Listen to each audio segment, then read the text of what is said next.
Welcome back to the Vulnerable Power Show, Season 3, with a new format this season, diving deeper into leadership mastery, revealing the secrets and keys for you to access next-level leadership performance, power, and impact.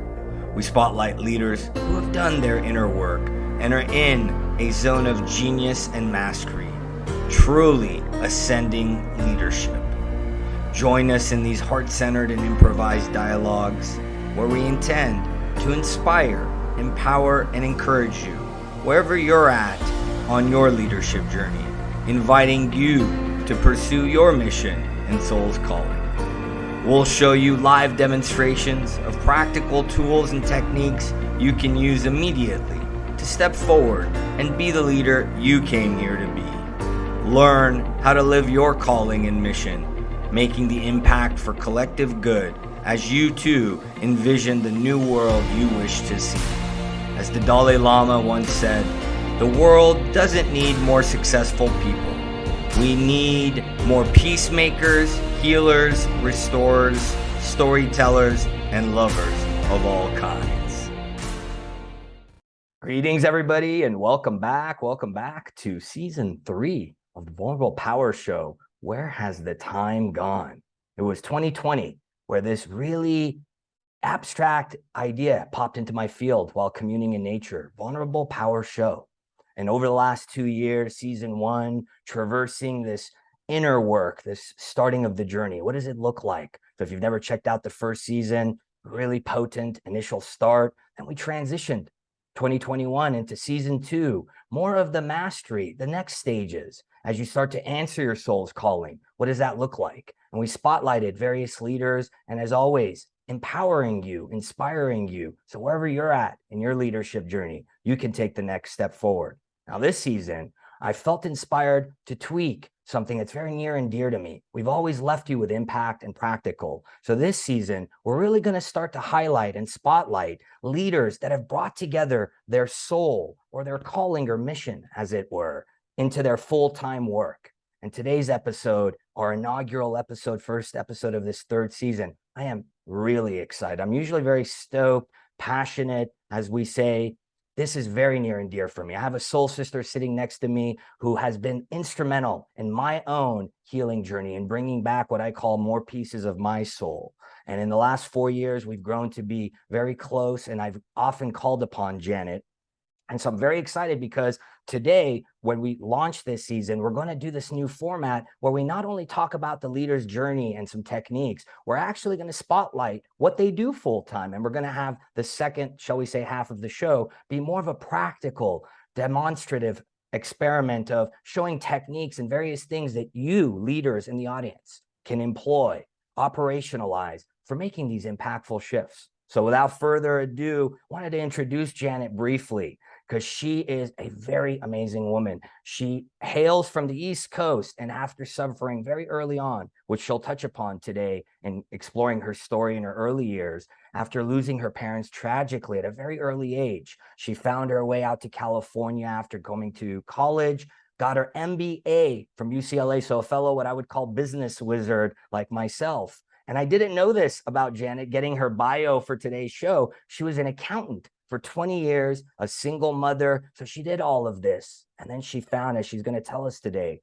a very pivotal moment. She found a teacher, Joan Culpepper, God rest her soul. And we're going to dive into what that meant for her, what was next as she stepped into her calling.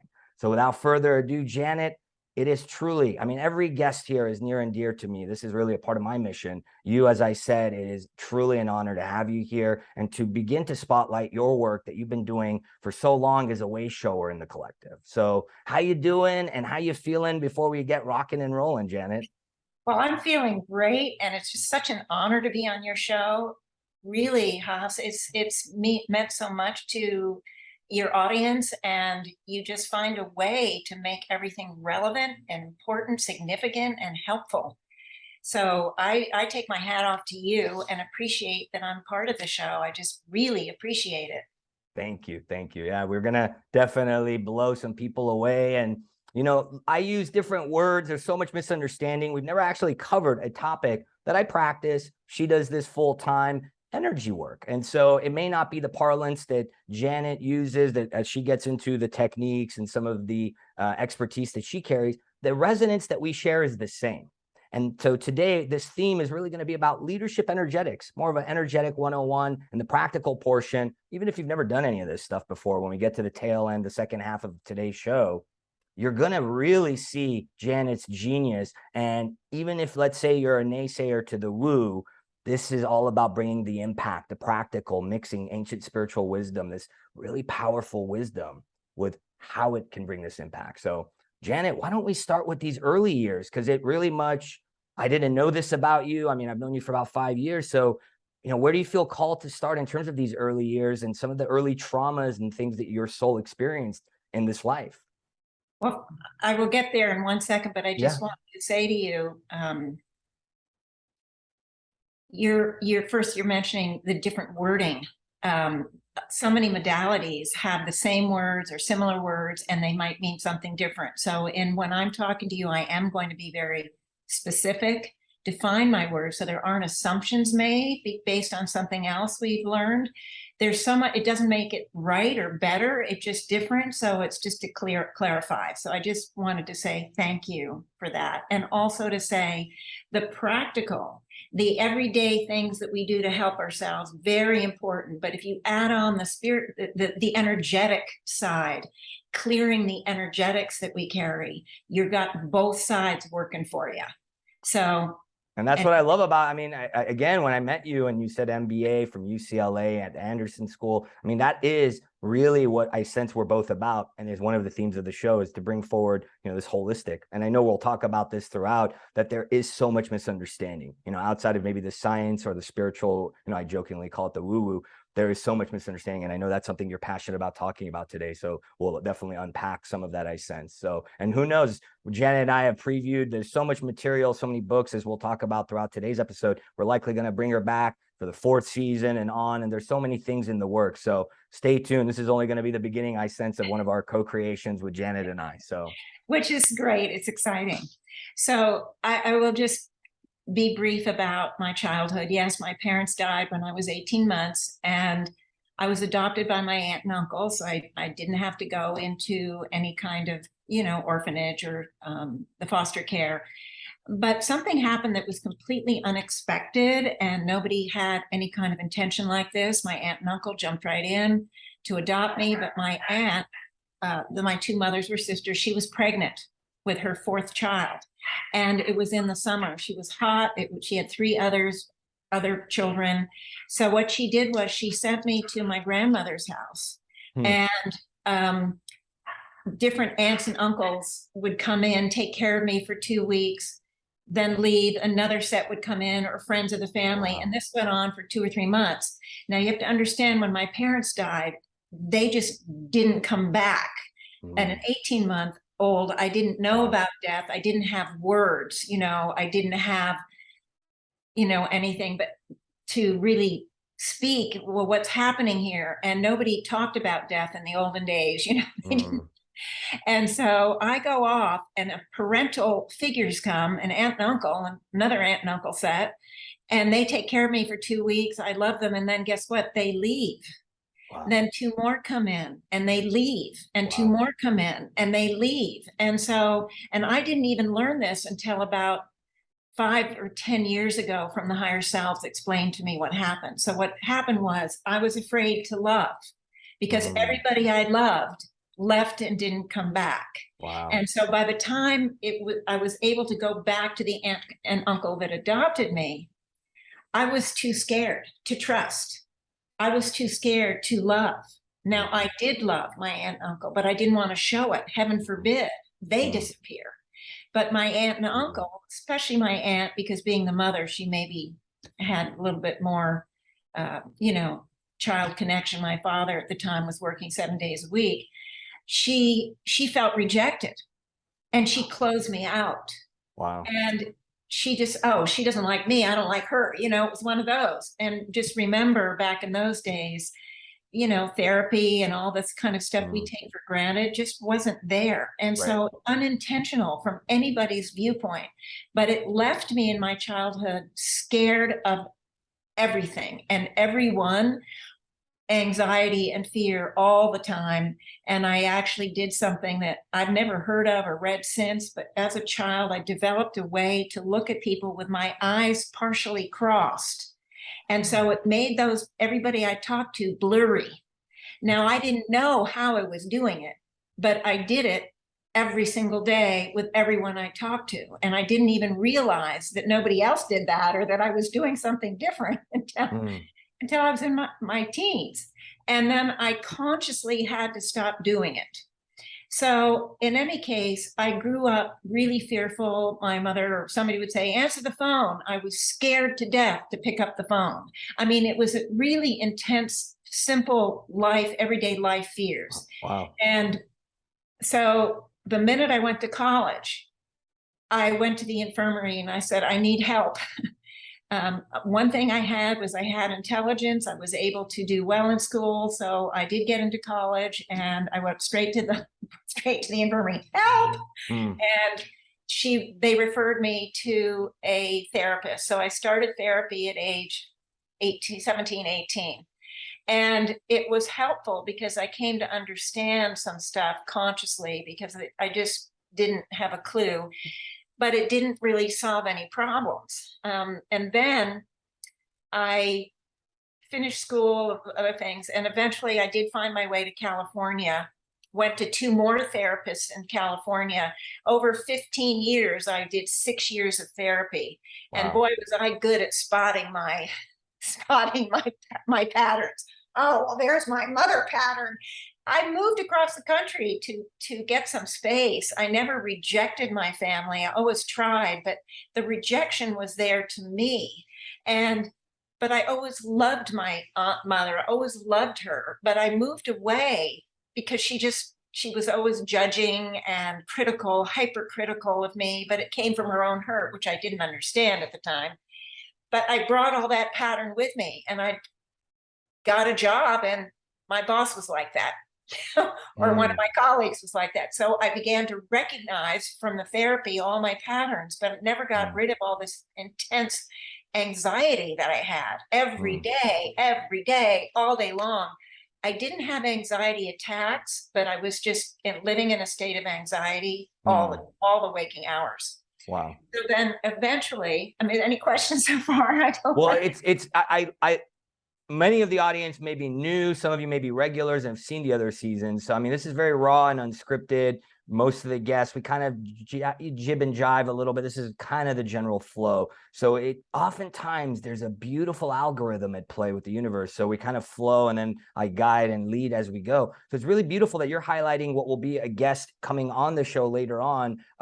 So it's beautiful because we're going to have another soul sister who's a MD, going to talk about her life calling is really to bring forth more trauma-informed ways for families to support teens and kids as they upbringing, because really what you're talking about, and we've talked about the first couple of seasons, we had another soul sister on who's a body worker and does more cranial sacral work, Tanya. So for instance, we've covered trauma, we've covered healing. So yeah, you're touching upon some really beautiful stuff, really hardcore, what I would say in colloquial terms, because this is the point of the show. I didn't find that this was out there. You know, if most of the stuff was scripted, edited, this is very much, we don't edit here, we hit record and go all the way through. Yeah, so we see what comes out in the moment. So I love this. You're touching on trauma, coping mechanisms, the very much something similar to me at a soul level, abandonment, hardening, fearing to love, rejection, and obviously highlighting conscious family dynamics for that soul system, Miriam, coming on.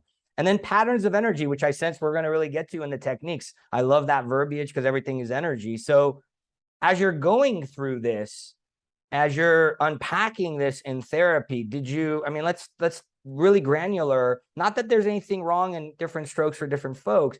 Did you find that the therapy, because you did kind of touch on this, Janet, that it didn't really, the anxiety kind of stayed there. What did you find that therapy didn't do that obviously will prelude what we'll get to in a few moments to, you know, or when we get to it about your teacher and these new teachings, so to speak, or what you're doing now, the impactful way to do it now? Therapy did a lot of good for me. When I first went, I had so much bitterness because I was really the black sheep of the family. There was so much negative stuff going on. I was not accepted as one of the real kids. There were four, I had four cousins, which were four sisters, my cousins actually, because I was adopted there. And, you know, I was full of bitterness and all of that. So my first therapist, she really helped me see balance.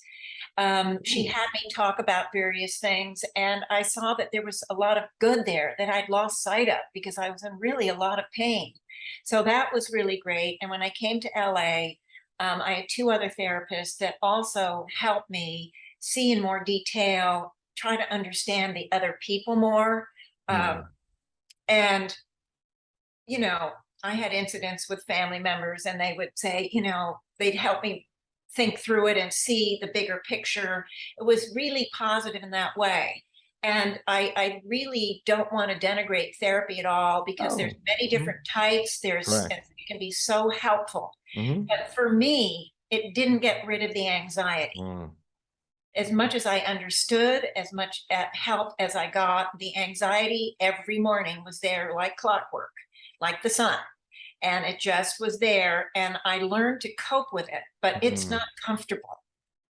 It's not comfortable at all, as anyone who's had intense anxiety all the time knows. So, but here's the deal, and I'm going to give a little preview of coming attractions. The situation with this family, I found out many years later, maybe 20 years ago, 15, 20 years ago, a long time ago, but significantly later, that it was all co-created with my mother and I, because that lifetime, what did it do? It sent me on a seek and search pattern. It sent me out there to find answers. And first the answers were therapy. And yes, it did help me. But the next answer was this woman, Joan Culpepper, that you met. I'm old enough so that I just didn't know anything coming from the East Coast. I really didn't know about the metaphysical opportunities, the different modalities. And so that's interesting. That's interesting. Yeah, real quick, because there's a couple of things. So earlier you said this, and I forgot to mention it. Some of the viewers that are regulars may know I take notes, and obviously there's a lot that we kind of go through, and we get very granular down so many rabbit holes. You said something that you didn't realize, that this cross-eyed thing, this coping mechanism, was something that other people don't do. And it's very fascinating, because this gets into the unknown. You don't know, oh, I'm different. And now you did mention how you've always felt different. I call that like the black sheep, or I had an ugly duckling kind of syndrome myself. So this is different. Common. Yeah, very common, very much. Yeah. And this is interesting because that highlights something very subtle. These are layers, as I would call them, of patterns or subtle things ingrained in your field of energy that you don't necessarily see. And then you think, oh, everybody's like this. I was so much like that. And when I met you on my journey in 2018, I think you really helped me uncover that even more. Oh, wait. And that's the contrast, isn't it? Would you say that there's this facet of, oh, you had that, and then I love how you said it, you chose this. This is something we talk about, and we've highlighted, and this season we're going to get deeper into, well, you've crafted this at a soul level. And I love that. And I love how the therapy, definitely, we're here to highlight all modalities. I sense that therapy can only take some souls so far, and that there's other work they need to do, which obviously we're going to talk about today with you. And I love how the therapy helped you see the good in the pain. I didn't say my words to what you phrased. So I call that the beauty way, or the gratitude. One of the meditation circles I was inspired to start around this time of the show that came into my field, which is the gratitude gathering. So I love that, because you balanced out saying, okay, there was some good in all of this. So a lot of good in what you're sharing already. And I wasn't surprised that was going to come through. So you're dealing with this. And then how does Joan fit into this equation in terms of your healing journey, and in terms of this anxiety and I get it. It's not going away no matter what I do. When I met you, you were one of the people that finally clarified, oh, this existential angst and haunting feeling I've had for 35 years. Okay, I'm not crazy. Got it. So probably a more hardcore version of the anxiety, because I was hypervigilant so much. So I had hypervigilance too, big time. Yeah, I mean, I didn't know, again, as the viewers can see, I know you, and then this is why the show is this way on purpose, intentionally, because then I spontaneously, in a vulnerable way, will see, we're all very much interconnected, as some of the audience know. And if you don't know, quantum physics is showing us what Janet's going to teach today and what she does for a living. So where does Joan fit into all of this, and how did she help you before as a teacher, and then before you kind of, as you're going to prelude, then basically Well, carrying her baton, her mantle, so to speak, her torch? I came really not knowing really anything about alternative spirituality. I grew up as in a Protestant situation, and at 18, I had a vision, actually, that in this vision was unbelievable. I just said, I questioned every belief system I had and just threw them out. I said, that just can't be right, and threw them out. So I went into a period of being kind of complete atheist. And then at some point I went, wait a minute, I don't really know here enough. So I went more into the agnostic.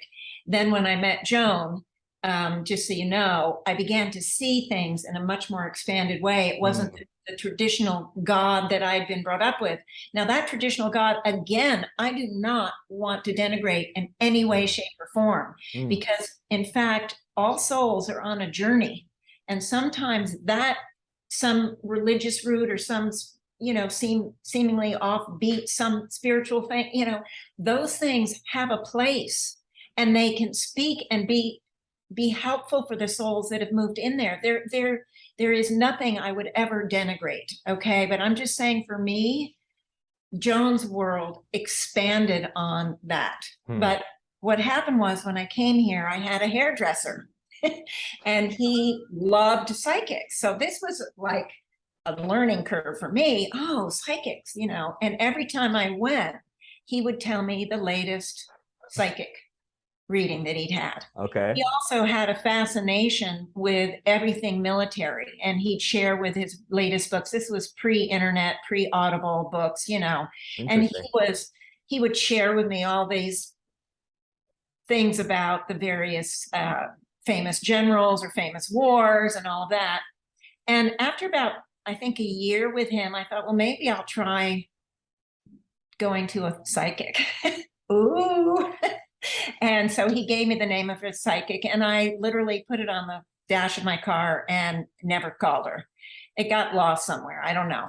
And then maybe I was so shy and so scared, I was afraid to tell him I didn't call her, that I lost the number. I waited another year, and I said, can I have the number again? And he said, well, I just went to someone and she started to talk about past lives. And because I don't believe in them, I never listened to the reading. But here's the cassette. You can have it if you want. You can listen to it.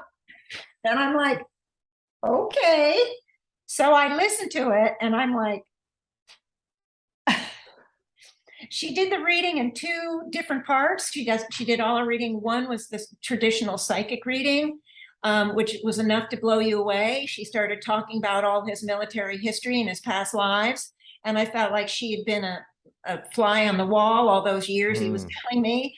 But then she goes into this time where she goes into frequency, where she's able to tune into the higher self frequency, which is beyond human frequency. It's not free will anymore. It's in the divine will frequency. And she would be bringing in this amazing information. And it just was so astounding what she said about this guy. I mean, I could talk forever on some of this stuff, but I thought, okay, mind blown. sign me up. Mind blown. Yeah. That's synchronicity at its finest. And this is fascinating to me because the gal that introduced us, Janet, who was an integrative lawyer friend, she said this to me once because she was from Holland. She said, you don't know how blessed you are. I mean, talk about not knowing that not everybody's this way. I always thought growing up in what we would call the Mecca of, let's say, New Age, spirituality, the ions, all these consciousness science institutes here. And Sorry. No, it's okay. And it's very much, to me, fascinating that, yeah, you had a similar, it seems, experience, because I didn't appreciate this until this colleague who introduced us said, you know what, Haas, outside of your little bubble, not everybody's this woo-woo, not everybody has this expanded awareness, shall we say. So I love that because you came to the Mecca of all of this. And I want to really quickly, for those of you that, we're not here to talk about psychics per se, this stuff is really much, there's a lot of science coming out, very qualified, quantified research. You're a former accountant with an MBA. I'm a recovering attorney. We're going to get more into your journey and your professional life. So, being a psychic is really being an instrument, getting non-local information. So there's a lot of science to corroborate some of this ancient wisdom and some of these downloads per se. So I love that you started there, and yeah, mind blown. I've had similar experiences with Mind teachers on blown, my but path. wait till you hear what happened with my first reading. Talk about mind blown. Oh yeah, so yeah, because this isn't your read, so now go there. Yeah, so she said, and then first what of all, happened? blew my mind. Second of all, I call her up immediately and make an appointment for a session or a reading. I go. It's not worth going into the details. It was unbelievable. But at the end, I asked the question, is there something that I can do about the anxiety? And here's what they said, and I'm going to share it with all the listeners because I've shared it with many people over time, and it is powerful. They said, anxiety, fear, guilt, all of those are things you could call toxins of the mind.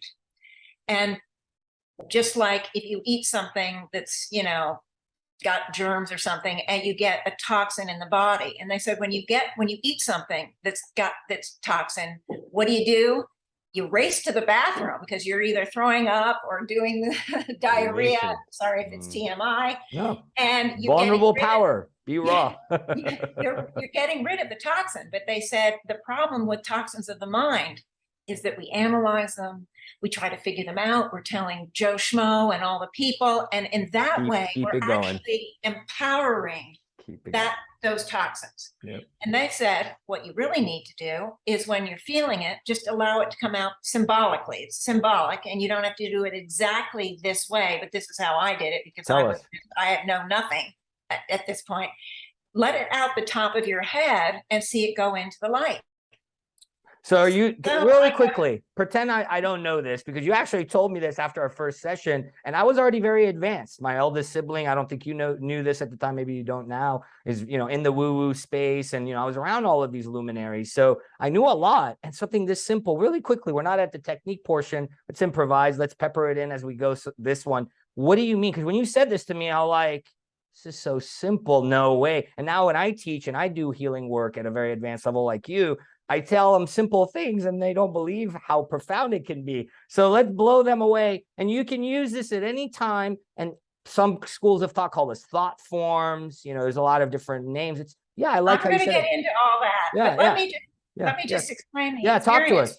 What do you mean by let it out of your mind? What would be the steps? I'm just going to say, they said just imagine it, see it, feel it, however you do it, coming out of the top of your head and going into the light. And so I'm walking to my car and I'm thinking, in comes the anxiety. I didn't notice it when I was in the healing with her or the session, the reading, but it came in immediately. I leave her house and there it is. So I'm thinking, okay, I might as well give it a try. I mean, umpty years of therapy didn't help. I mean, why not try? So I get in the car and I'm driving and I'm literally imagining dark energy coming out of the top of my head, going into light.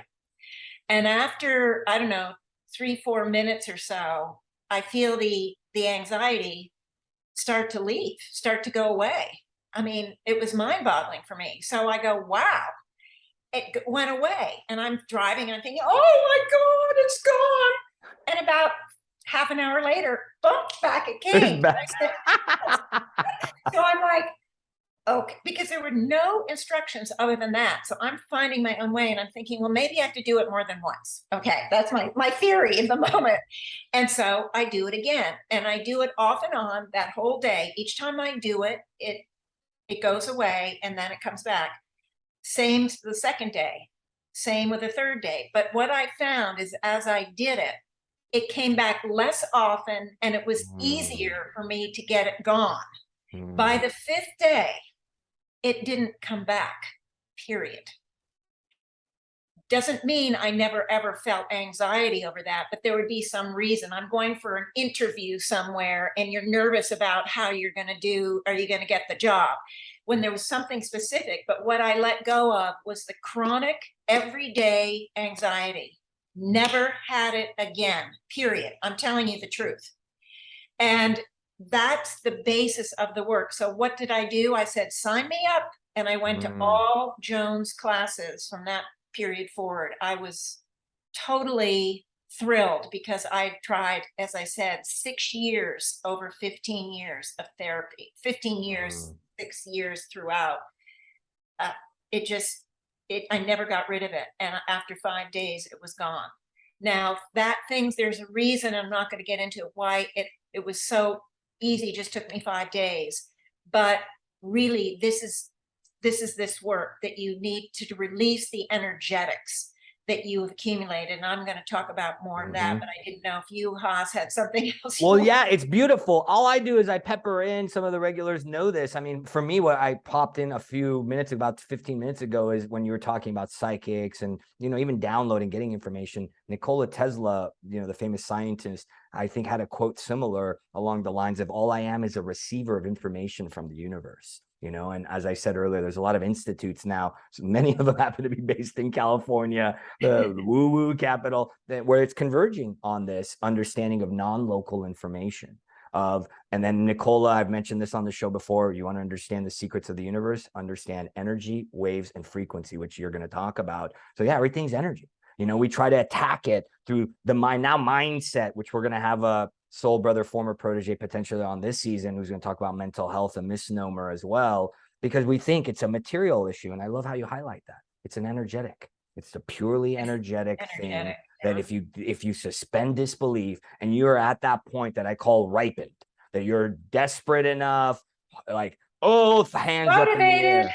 Yeah. And I sense you're already saying it. Another point that comes up for me is that you didn't run from well to well and remain thirsty. You picked one consistent, and maybe you were lucky that you didn't have any exposure to this stuff, because nowadays there's Kundalini and yoga and yin and plant medicine, and everybody's running around doing pardon my French, half-ass results, which we'll probably get to later on when we give some more tips on the practical. So I love that you were so committed. You're like me. You went, no, I'm going to sit here, Joan, and let me do everything I can to heal, to ascend. Well, first, let me just say, I've always counted myself extremely lucky. But one thing I did do when I started with her in all her classes, and I immediately went to the Bodhi Tree, which I don't know if you know, but it was like the preeminent metaphysical bookstore in the West Coast. I went to the Bodhi Tree and I probably bought, over a couple of year period, 150 books. Wow. And because I was so starved, but going to her classes once a week, or maybe there were 2 classes a week, wasn't enough for me. And I'm an avid reader. So but what I found is that this higher self information that she brought in doesn't mean that other information isn't good or great or whatever. But at the time, now you have to remember, this was in 83. So I was 1 year old, for the audience's perspective. So there just wasn't out there what is out now. Correct. And I did. And I just found it very difficult to read through the books. I'd read a chapter or 3 or maybe half the book. So even though I bought a lot of books, I didn't read, because I realized this was something really amazing that I stumbled into accidentally because of my hairdresser. It's just so, but now there's a lot of other choice. And I always encourage my clients, my listeners, to follow what speaks to them. Correct. What you resonate with, because if you're resonating with something, you're going to take it in at the soul level much better than something, there's no shoulds with my work. There's no rights and wrongs. You should do this. You have to believe. There's no belief required. If you resonate with something, whether it's this work or anything else, go for it. And maybe 2 weeks or 2 years later, you'll shift to something else. I mean, that's fine. You don't have to find one thing and stay with it forever. What is resonance? Since you are a frequency teacher, let's call it that, oversimplified. What is resonance? Again, I'm playing just dumb. Feel. Yeah. It's speaking to you. It makes sense. Oh God, that sounds interesting. However the terms is. Did it make logical sense to you when you felt resonance with Joan? I'm curious. Hint, hint. Well, you may or may not have some of the things. Her work is all very logical, and you and I are similar. It has to be.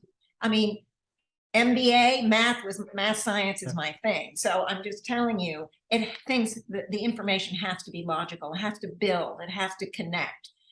If it's too flowery, too confusing, or conflicting, you know, Mm, saying one thing over here and then all of a sudden there's something. I mean, I'm going to pick up that conflict like that. And that was a mm. lot of the problem with the books that I read. Well, I guess that's what I mean, is there's this notion of what, even when you said it earlier, that your human experience was, okay, the mind at moments is going to be like, okay, this may not make sense, or be in disbelief. And as you said earlier, that's part of this patterning of the toxicity, right? You then mull the toxin over and then create more of the pattern, so to speak. I'm again generalizing it. So what for you worked in transcending that disbelief? Because I had little of it. I see you had little of it. Some people in the audience, people I run into, have a lot of it these days, of like, oh, wait, doesn't make sense, so therefore I'm not going to allow it, or I'm not going to fully immerse in the technique.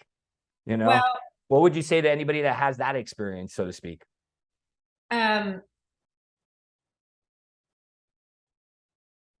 Each person is going to have their own reaction to things. And there's so much out there. It's really not strange that a lot of people are very skeptical and, you know, will reject something out of hand if it even smacks of something else that they're already learned that they don't like. Mm-hmm. So, you know, I always think of myself as kind of the stable hand leading the horse to water. Ooh, I like that. And so you explained in the Higher Selves told us from day one, don't believe anything we say. Don't disbelieve it either. Just stand in the center and go by how it feels to you. If you lead the horse to water, here's your choice to take in X, Y, or Z viewpoint or technique or idea or concept.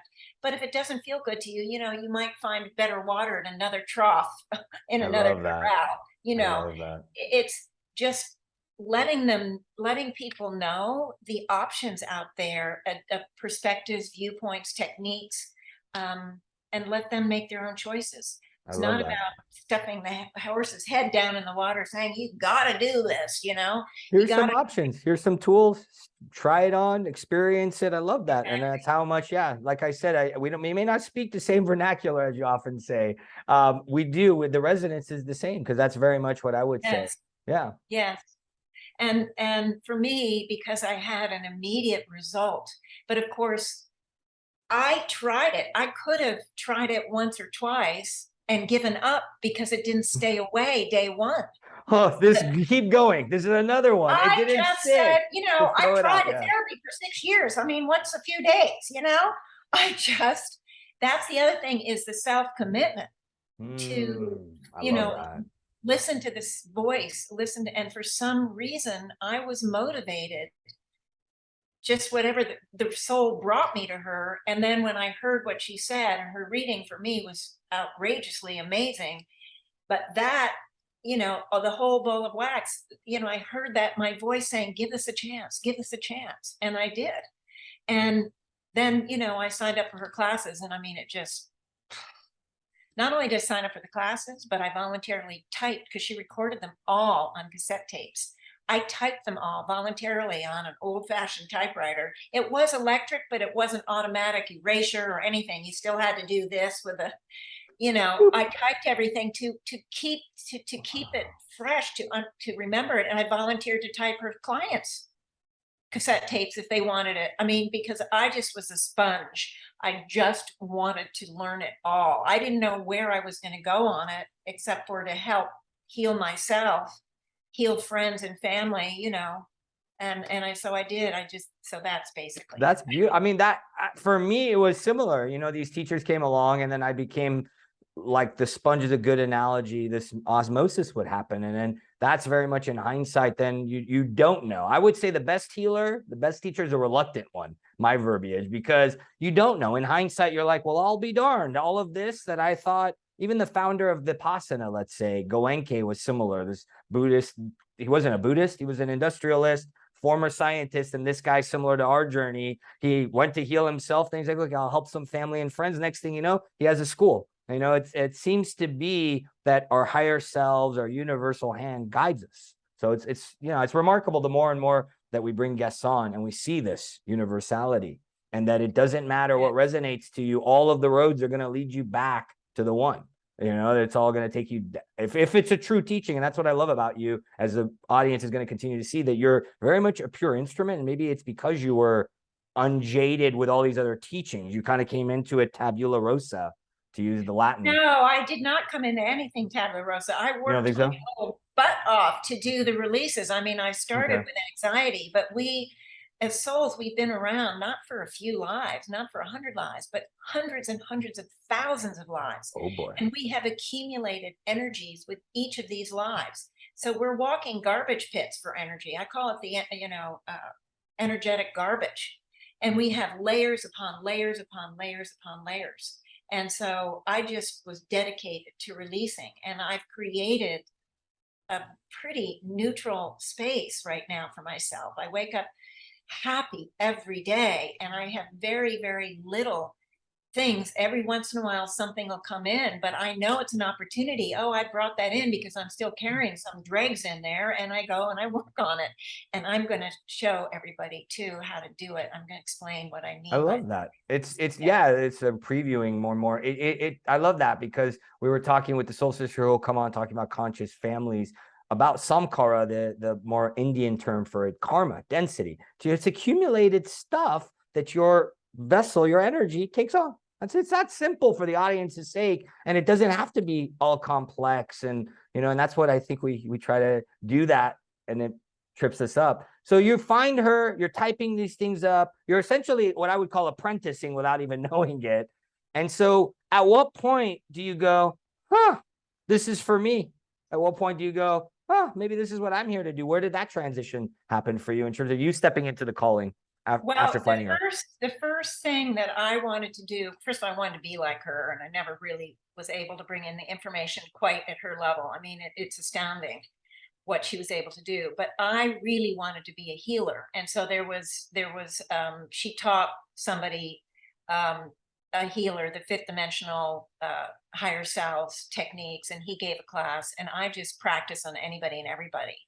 But as you practice anything, as you release, you don't only help your outer reality, you're also expanding your ability to get your own information, your ability to be intuitive, to see things. And but my first thing was to be a healer. I first learned how to do hands-on healing because that's what he did. And then I've expanded it. I now do something called soul scan healing. I scan the soul, see what the soul scrambles are. You call it karma.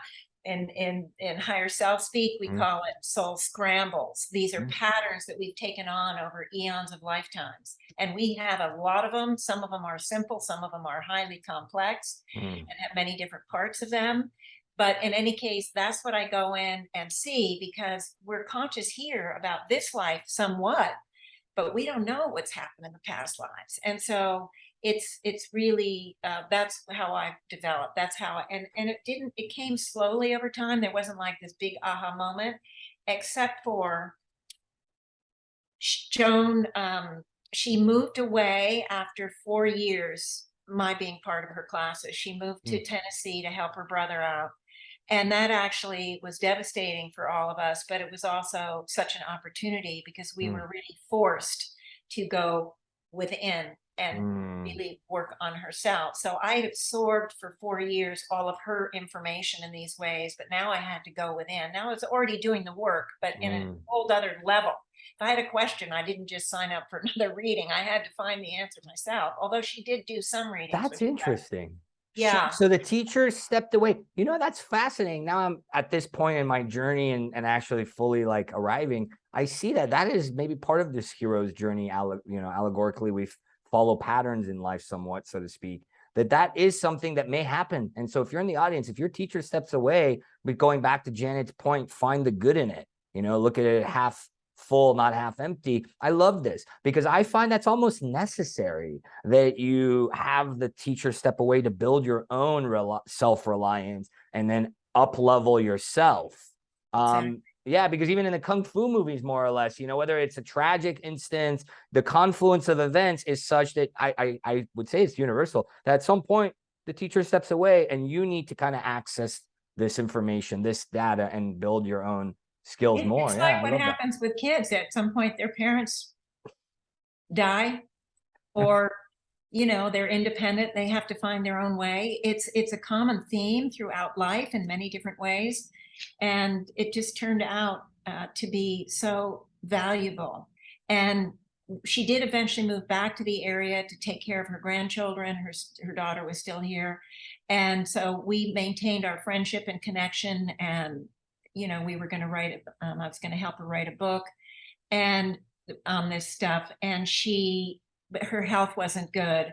And she died unexpectedly. And it was really when she died that I thought about doing this as a career, because until then, it's not my information. It's not my information. I don't have the rights to it. She still wants to write, more than one book. Days where she's healthy, she's gung-ho, and then she's, not feeling well. And so when she died, she was on her deathbed. Literally, her daughter called three of us, and we went to her to keep her company. Her mother was on life support.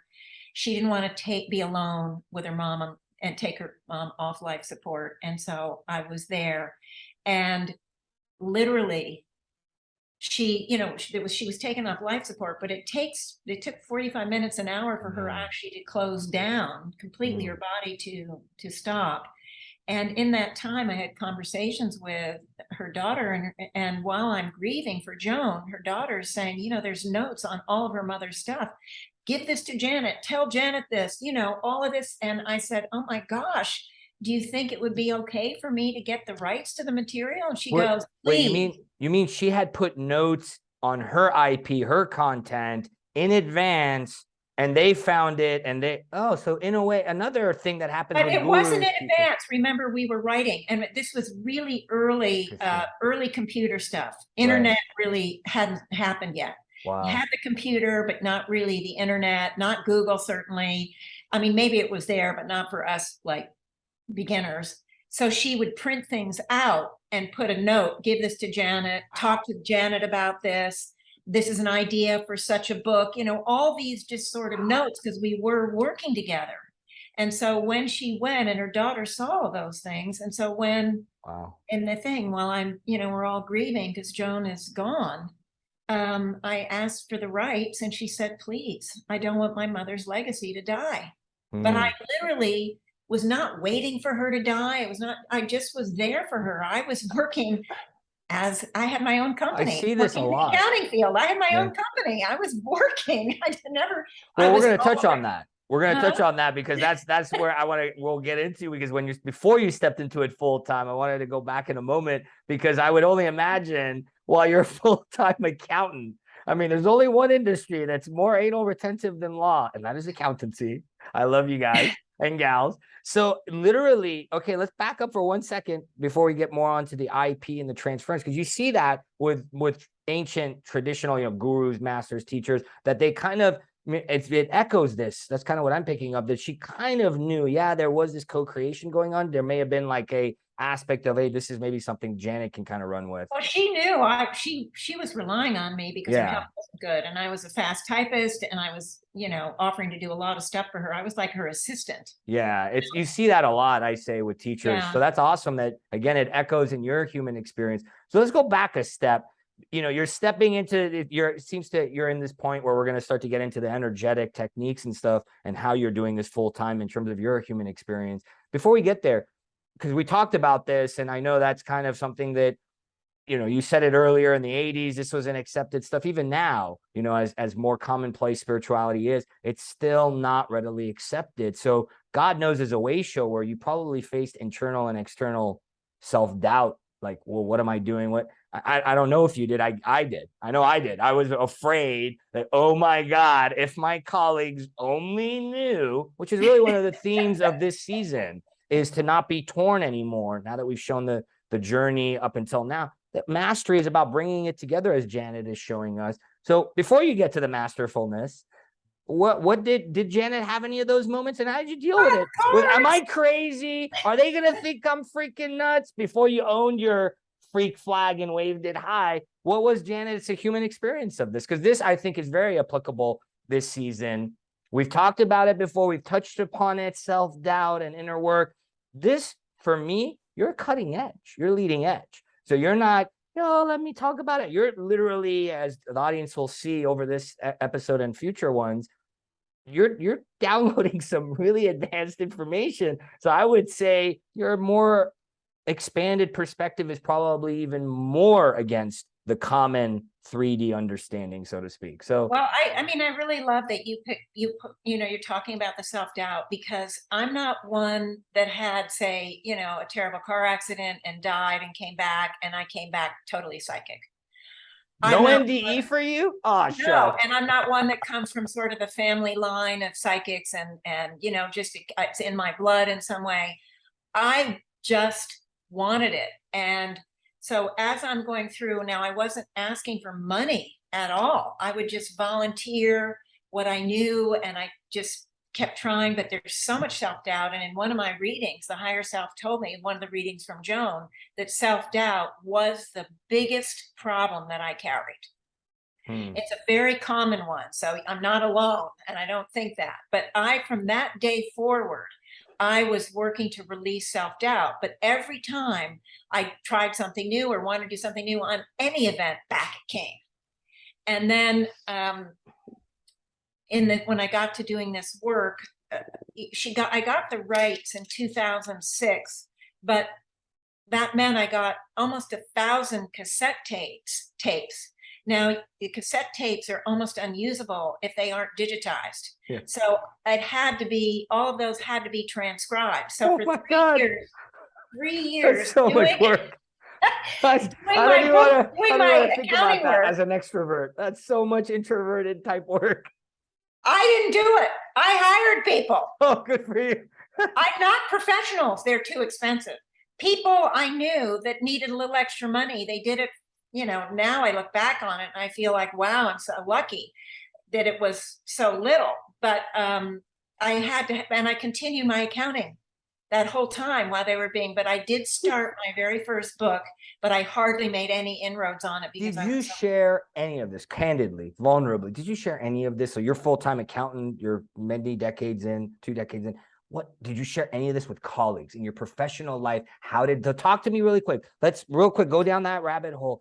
Why not? Because this is something that maybe I was unique. I was always like, I didn't give a darn, and I'm a Sagittarius and I'm like outspoken anyhow, that it bled through for me, it bled through the woo-woo, so to speak, even before I came out of the closet after my sabbatical and all that and meeting you. So why not?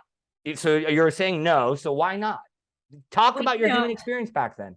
So I had a couple of clients that kind of knew I was involved, but when I'm doing the accounting work with them, I'm talking business. There were clients that were actually good friends of mine that brought me their business, so they knew. But I never really talked about it. It wasn't if you're meeting with a client for a legal situation, you're not going on about your other extracurricular. I would actually. That's what actually shifted for me, candidly, is I would actually bring in that under the auspices of coaching, and it became a niche for me. Because I think it's easier, I think, with law, because there is more conflict healing elements there. But yeah, accountancy is so transactional that there is no. It's very transactional. Energetics minus forensic accounting, maybe there'd be some energetics. Sometimes people did find out. I mean, I did it for 20 years, and they go, "Oh my God, no wonder."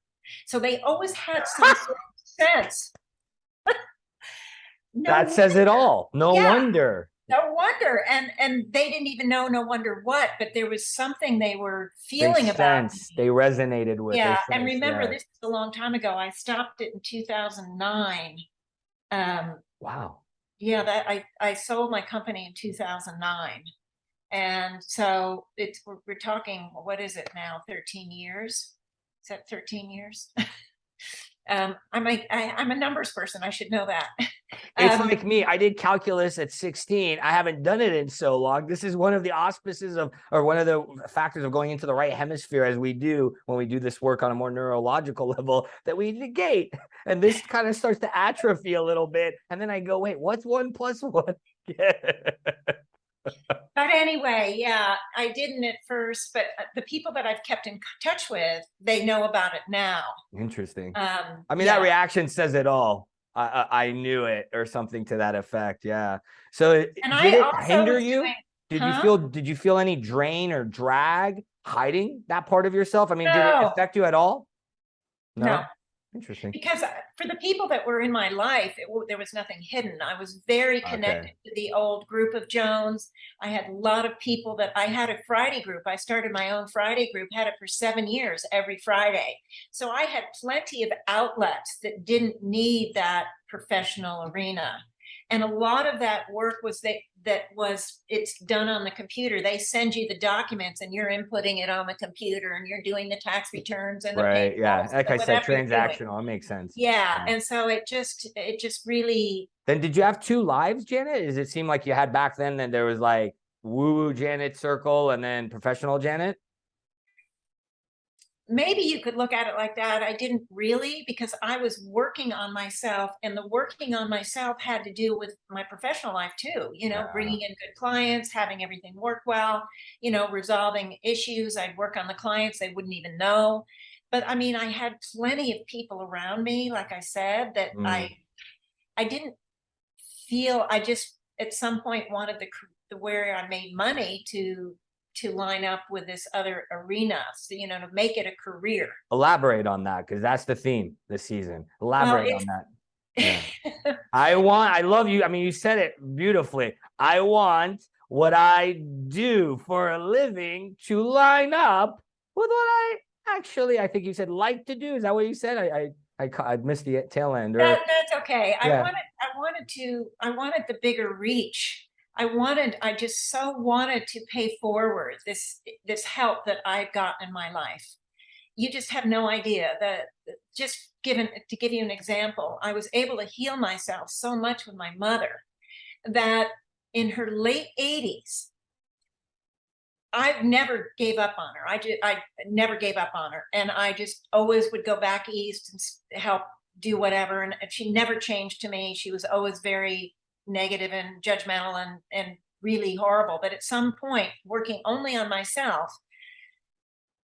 I didn't feel the jibe anymore. It went off my back. And I knew at that point I'd come to really unconditionally love her. Well, my unconditionally love actually healed her in her 90s. Wow. And when she died at almost 96, and the last 6 years we were like this, and she just so close. And when she died, there were 2 services. In one service, I said all I wanted to say about her and our reconnection. And then I asked her, because I'm in contact with her on the other side, I said, well, what do you want me to say in this other service? And she said, you tell them it's never too late. I learned to forgive myself at 90. And that has changed my trajectory on my lives. She said, up to now, I've been a rageaholic, an alcoholic. And she was talking about, selfish, all these past lives. She said, now all I want to do, that she's telling me on the other side, not in person. So this is at the soul level. And she says, all I want to do now is help people. And we recognized that we had a co-creation. And she said, but I had the easy job. I just had to be mean to you. Just be myself, she said. She said, you had the harder job. And I said, Mom, you set me off on healing, not just this session, not with you, but healing myself and healing so much else in my life and helping others. And she was the one that came in and said, why don't you make my story a part of your second book? And so the second, it's in, and it's really fascinating. It's much more complicated than I'm telling you. I'm leaving out a lot of pieces. Yeah, for the sake of the audience, I know our episodes are not like regular podcasts for a reason, because we don't know how long we're going to go, because some of the episodes end up being a couple hours, because we want to put the authenticity in there. And I know there's a lot that we truncate, even with the depth that we go into and the deep dive that we're doing. So you're at this point, you're taking over the IP, the intellectual property. They're assigning you the rights. I mean, very much in integrity. She seemed like she was foreshadowing it. You're stepping into what is now the higher self voice, really what we're doing. So like, talk to me about then stepping into doing this full time. Let's start to get more into this energetics 101, because we've peppered it in. It seems like, if there's anything else you want to say on the journey, and then let's jump into that energetics 101, because you mentioned soul scramble. If it's okay with you, start with this: patterns of energy.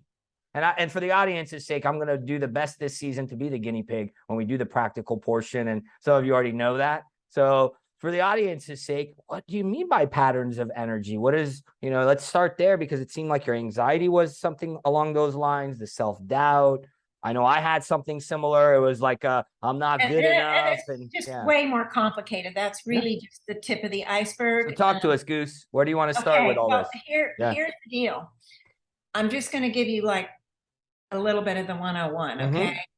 During each life, an aspect of our soul comes in. So you have a newborn part of your soul, like you have a newborn body. Okay. And I'm going to call this life, of each life, is the mind. And the mind is learning, believing, being fed from the nipple, all the information, role modeling, making assumptions, having hurts, wounds, misunderstandings, learning and developing abilities and all of that. That's the mind of every life, okay? When we die, the body is laid aside, but the mind, all those energetics, because every time you think a thought, you're creating an energy. It is carried, and I was going to go into that later, but anyway, so all those energies, which I'll explain in a little more detail in just a sec. It's all good. They don't get laid aside. What do? They come and they become part of your conglomerate soul. So in your soul, you might think of the soul as the minds of the past. The soul is your own Akashic record. It is everything that ever happened to you at the soul level, ever, ever, ever. All that data is in this. So kind of like this big case, and all of these lifetimes kind of upload up into this. Every lifetime goes up. Every time you lay aside the body, you don't lay aside those energetics. So that information, that data stream goes up to this conglomerate, to this big package, let's call it. The big daddy soul, so to speak. So what happens is you have different lives, different societies, different cultures, different time periods, and it's many, many different planets. It's not just this planet, but as you can see, science proves this. I was going to really quickly say science has proved this. Timelines, different dimensions is what essentially you're alluding to. The X. Well, it's a little different, but I mean, not quite. Anyway, it doesn't matter. No, it's okay. Sorry to interject. So, we've gone into, most of the lives that we've gone in are more like primitive or Middle Ages, Dark Ages, things like that, where they didn't have the kind of concepts we have now. And there's just a lot of problems. For example, women in many lives on this planet, even still, are like property. They have no rights. They have no say, nothing, no status. They're doormats. Sometimes they're like, free raping. You can be raped by your husband just because you're married. So most every soul, because all the human souls, we incarnate both as men and women, but the female side, we have this experience. It is an experience of being assaulted, discounted, because of many, many lives. Now, some lives you can go in and you're put on a pedestal and you have a completely different life.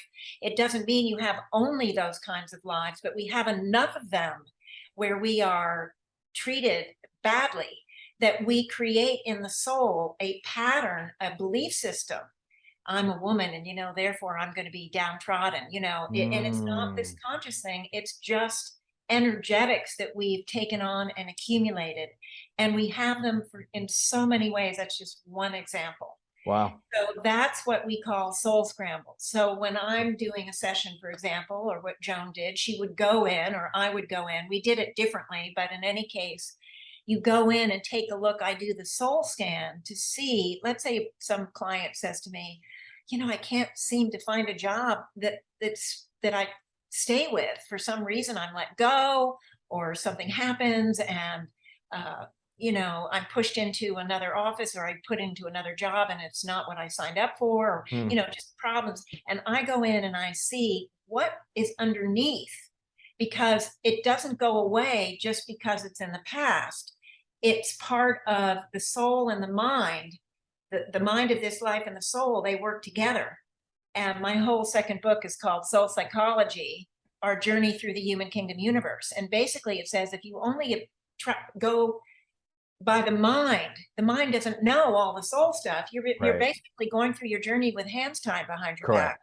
You want to understand that there's stuff being carried at the soul level that affects this life. And so what we do, the Energetics 101, is to try to release those things you've accumulated. You can't change your past. It's happened, but you can change the energetics that you're still carrying.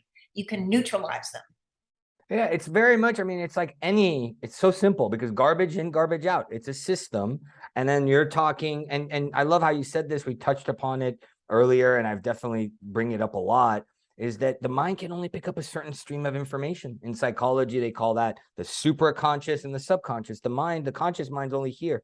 And so a lot of what I seem to hear from you is the work is up here, pure energetic level, soul level. And yeah, the mind's not going to fathom that. It's not going to tap into that. It's not going to access that. And you got to transcend that. And that's where the guidance comes in. So yeah, I love that. So soul scramble, that implies that there is a distortion or change and interference of the way the soul. So there is a original template, let's say, or an original way the soul is supposed to be. Is that accurate? Because if you're implying scramble, that means it's been messed with. My words, I know, not yours. Well, yeah. Altered, let's say, not messed with, altered. The soul, every soul is pure and perfect no matter where it is. Yeah. Every soul is pure and perfect. But in fact, we've all evolved from the minerals. We go mineral, plant, animal, and then human. When we move into the human kingdom, we literally are, when we graduate, we're literally carrying the animal nature, the animal soul nature. We don't think like humans. That, think, caveman, Neanderthal. Yeah, primal nature. I love it. Keep going. Yeah. And in the three lower kingdoms, the difference in the soul evolution you can see based on body form. So you can tell that a bug is not as evolved as an ape, say, right?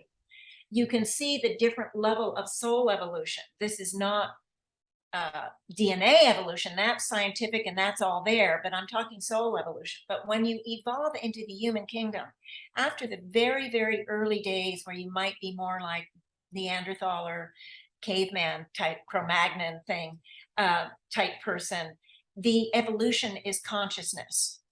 But if you look at the consciousness that we have in this life, those souls that are evolving from, basically the animal nature. Now, animal nature, what is animals? Dominance, territory, power, hierarchy, conflict, power, all of that. Lower frequency stuff, lower on the totem pole of comes psychology. into the human kingdom at that early soul level. And we go through a process. Every soul goes through a process of enhancing, growing, expanding the consciousness. Now, just on this planet alone, psychology, which seems so basic to us, your childhood would affect your adulthood, right? That's Psych 101, that's the basic, but they didn't have it. Psychology started maybe 150 years ago. It wasn't a part of the general knowledge, the Gestalt, until maybe 75, 80 years ago. Correct. And so we're talking much of the time on the planet, humanities are not thinking at the levels that we're thinking of, but still there are many souls on the planet that are not consciously at the higher levels of human yet. So this is why we have these people that we just don't understand. Why do they do this kind of thing or that kind of thing? Well, it's still that they're still carrying some of that animal nature. They haven't reached full consciousness. And this is not to, the highest level of human. And this is not to denigrate any soul at any part in its journey. We've all gone through that journey. We want to love and appreciate. And I do healings on the human kingdom, the human souls on this planet, literally every day. And one of the energies I use is called divine evolutionary enlightenment. And actually it goes to every soul, because no matter where a soul is, because we are evolving in perpetuity, where we are, we can always use that, right? Correct. I love that. So real quick, so I love what you said. The physical isn't what's going to change at this level of the expansion process.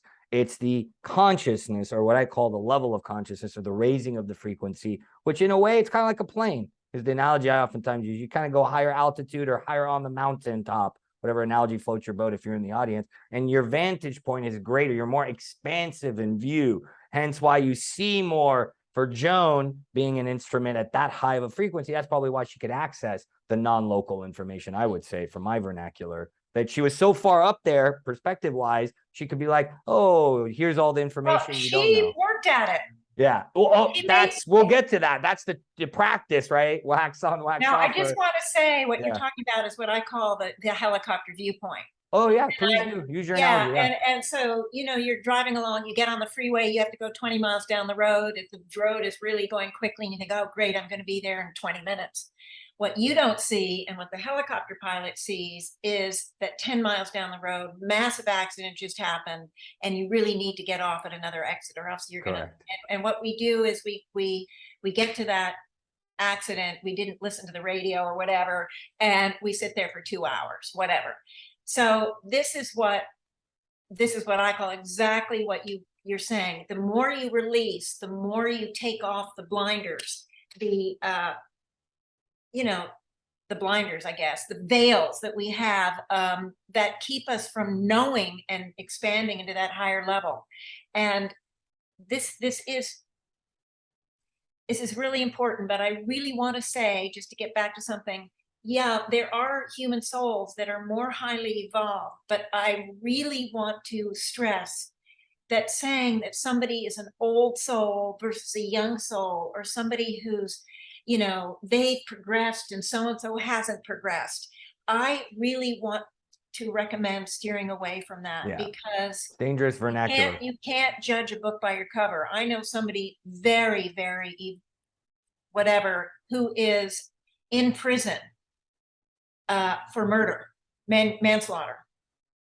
He's one of 4 or 5 in that prison that carries this very high light, because a lot of very evolved souls will choose to be in some difficult situation, criminals or primitive societies, because that's where the help is needed. So please try not to be judgy. Oh, well, somebody just doesn't get it. They're so toxic. Well, maybe that person is exactly the person we can help. That's the person that needs the help that we can give, the light. And again, we don't know if they're going to take it in, but if they take in anything, it's carried in the soul banks and they can use it down the line at their rate of speed. Every soul would use it. Anyway, I'm sorry to go on. No, don't apologize. I would say you're touching on something that is very important, because at this level of work, it's so customized and it's so tailored that, and the way we're introducing it is for the audience to understand. So obviously you're touching on something really quickly that is efficacy. You know, I love the helicopter analogy, because if you're listening and you're new to this stuff, new to this information, new to this wisdom and the practical implications of it, here it is. She's talking about, well, you can make your life more efficient. You can steer clear of these obstacles if you have the foreshadowing, so to speak, and you can get that the more you do this inner work of clearing, which we're going to dive into more and more of the practical how. Definitely, we've touched on anxiety. We've touched on this notion of self-doubt, and she's going to use a particular pattern. Maybe we can use self-doubt as the pattern that for the technique when we get there. Sure. And so there is definitely, and you'll see with the practices, if you employ them, it will lighten your load, which then in effect then accesses these other extra sensory. It allows the light in. So the more layers you take in, the more the light can penetrate, the more consciousness can penetrate. Or another way to look at it is the more you're hearing your inner voice. Beautiful. Not your gut. That's a different thing completely. The inner voice is more like that inner wisdom that you carry, that inner. It's an embodied knowing, almost, is how I liken it. Yes, and then I love knowing. And I love this point that you raise. It's not so much the actions of the soul that we have to look at. And that's why I started with this notion of it's very customized work. So the way we're teaching it, it's not as easy as to say, oh, if you're enlightened, you're not going to be in prison. Or because in fact, I know a very powerful healer who, after I met him, a very powerful evolved soul, he ended up actually, and he had some consciousness to know, oh, I ended up there to help these prisoners for the year I was in federal prison. And he fortunately had that consciousness to be in the wherewithal of knowing, oh, this is what I've chosen to do, which again, he probably did the inner work that we're going to talk more about, this neutralizing and amalgamating and empowering.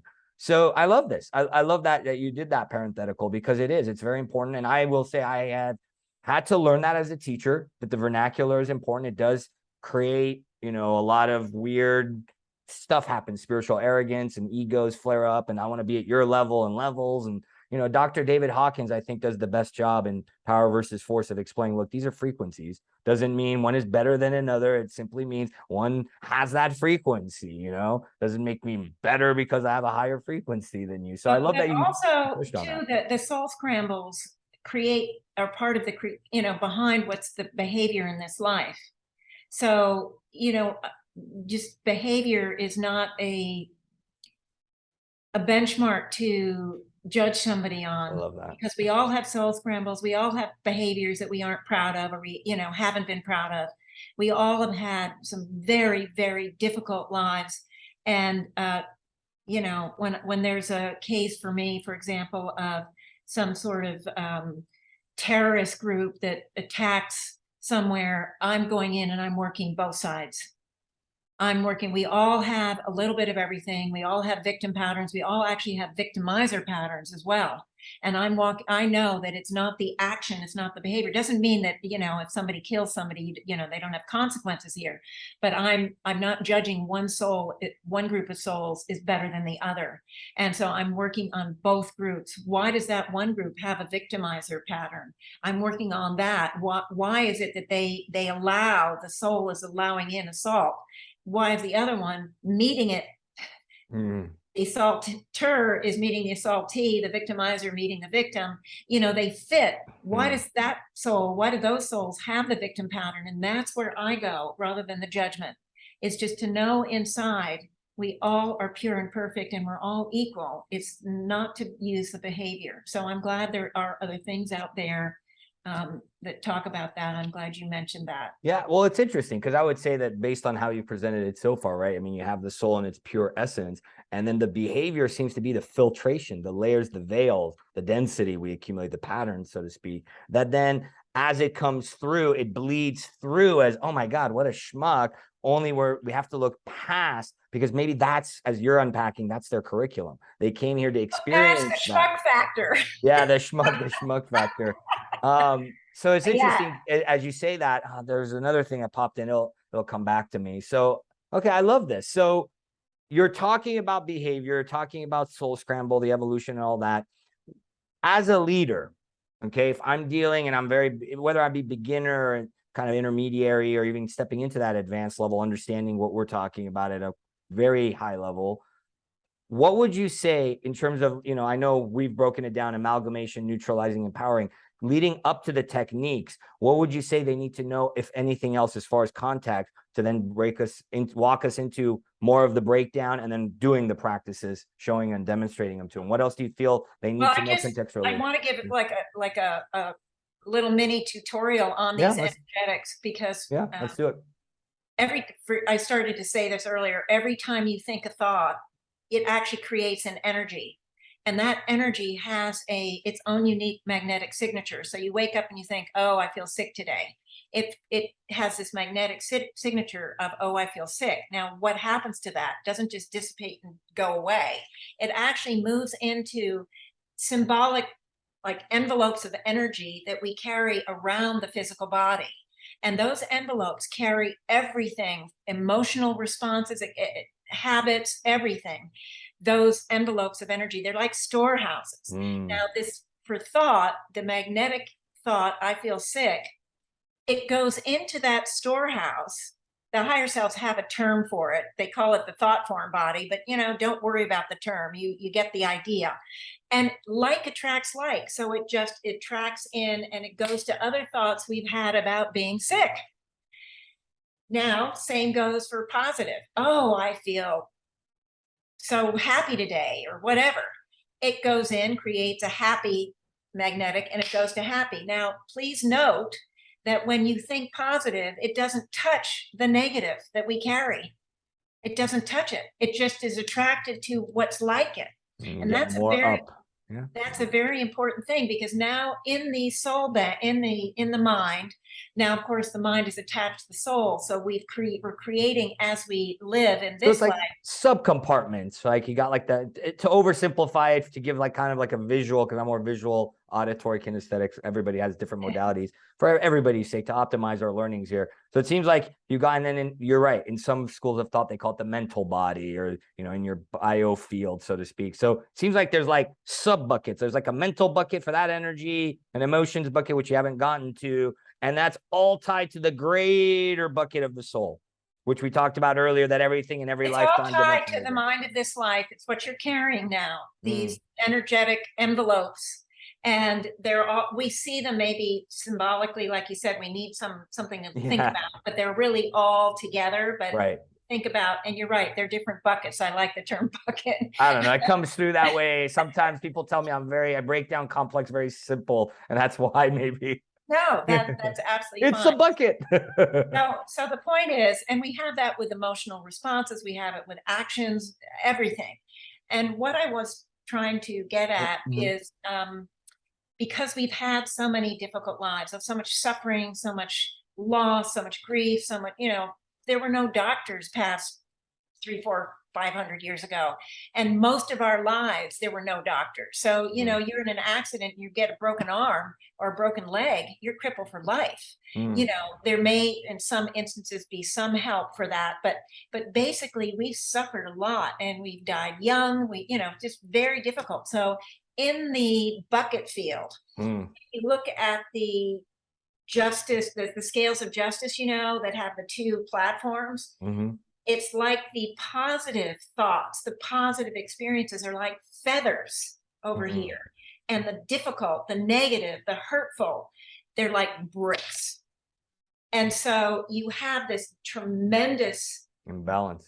And the reason I'm bringing this to you is just thinking positive thoughts isn't the answer. You're really adding feathers. What we need to do is something about the bricks. Clear out the bricks. Well, real quick pause. Is that also why, because I know in my human form, I've gone through the bowels of deep, dark shit, pardon my French. Is that why that it's easier to feel bad, because the density and the weight of those frequencies, those emotions, is harder to get rid of? So let's say because it's denser. It's not harder. Let me erase that word. But it requires more energy, let's say, input. Because there's so much more of it. Interesting. That makes a lot of sense, because I love how you said that there you can't only think positive and make it away. And I love the density analogy. And it also explains why it is, from my experience, I've definitely had this, easier to feel. So if you're in the audience and you're like, oh, that's why, at least I'm having that moment right now. Oh, that's why it was easier for me to feel like shit and go down in density, because those higher frequencies, love, bliss, gratitude, you have to clear out the old stuff, the bricks. That makes sense. You have to do something about the bricks. Because the feathers aren't gonna, it's harder to feel them if they have the weight anchoring you down. That makes very much sense. I love that analogy. Thank you. Yes. And so and that's the density, and that's the accumulated energy. It's the accumulated from eons of lifetimes. And it's just important to understand that, because what we're going to do, and do you want me to start with the... Well, one thing that popped in that I forgot to say earlier, I popped back in, is when Janet's talking about all of this stuff, she's talking about healing herself, then her mother changed, you know, science, again, to pepper this in, entanglement theory. We've talked about it on the show the last couple of seasons here and there, has shown us. And Mahatma Gandhi, very powerful teacher in his way, said, be the change. Most people don't understand that this is what was meant by this, was to actually, because we're all one energy field collectively in the entire multiverse, if I change, if I do it the right way, and Janet's going to show us some of the ways we can consider the right way or the pure way, then you literally, it sounds like what Janet's showing us is then you change the field around you, because we're all entangled or interconnected. So in that way, you do a lot. It sounds like, Janet, what you're teaching us is not only are we leading ourselves, leader, lead thyself, you're also learning how to step into a higher level of leadership. Is that accurate? Well, yeah, I mean, yes. I mean, whatever we do on ourselves helps everyone, because we're all connected. I mean, you hear that everywhere, but actually the higher selves do explain that connection. And I was going to explain it in the amalgamation portion. Yeah, let's do it. Well, let's transition as you flow. And then that will go from there. Yeah. Okay. So basically, I'm going to demonstrate a little bit for you all, and I want you to take part. And this is recorded, so we're going to go through it. Maybe it'll be 5 minutes. I don't know how much time we have, but maybe 10 minutes. We don't have an end time. That's the beautiful thing of the people that come on the show that actually know me. I say, if you can earmark a few hours, that's, you know, sometimes we flow 2 hours, sometimes less. I haven't recorded the time today. I usually do, because it's been a year and a half. I forgot to set my timer, because that does help me then keep track. So doesn't matter. For the audience's sake, what Janet means is you can pause this. You don't have to, like, you know, this is literally like a modality that you can literally, we're going to walk you through. Before we get there, can you break them down, the steps to amalgamation, neutralizing, Yes, powering? I will. But, Okay, but I beautiful. just wanted to say that Beautiful. because it is recorded, you can go right to this recording when you get it, when you're looking at it, pause it, you know, do the amalgamation with me, because you'll be unfamiliar with it in the beginning. I'll explain it in a sec. And then do more releases for yourself. Go back, revisit it, replay and you can it. not only do the same healing over again, you can pause it and anything else that comes to your mind. Maybe we're working on self-doubt, but maybe you have a problem with shame, or maybe you have a problem with anger, or whatever. You can pause it and do the work on your own. So the amalgamation, it's a healing in 2 steps. The amalgamation is literally 3 steps. It's something you want to focus on. Each step, it's not A, B, C, D, E, F, G, just like that. You want to actually focus. And the first step is to focus on something that the higher selves call the pure soul essence.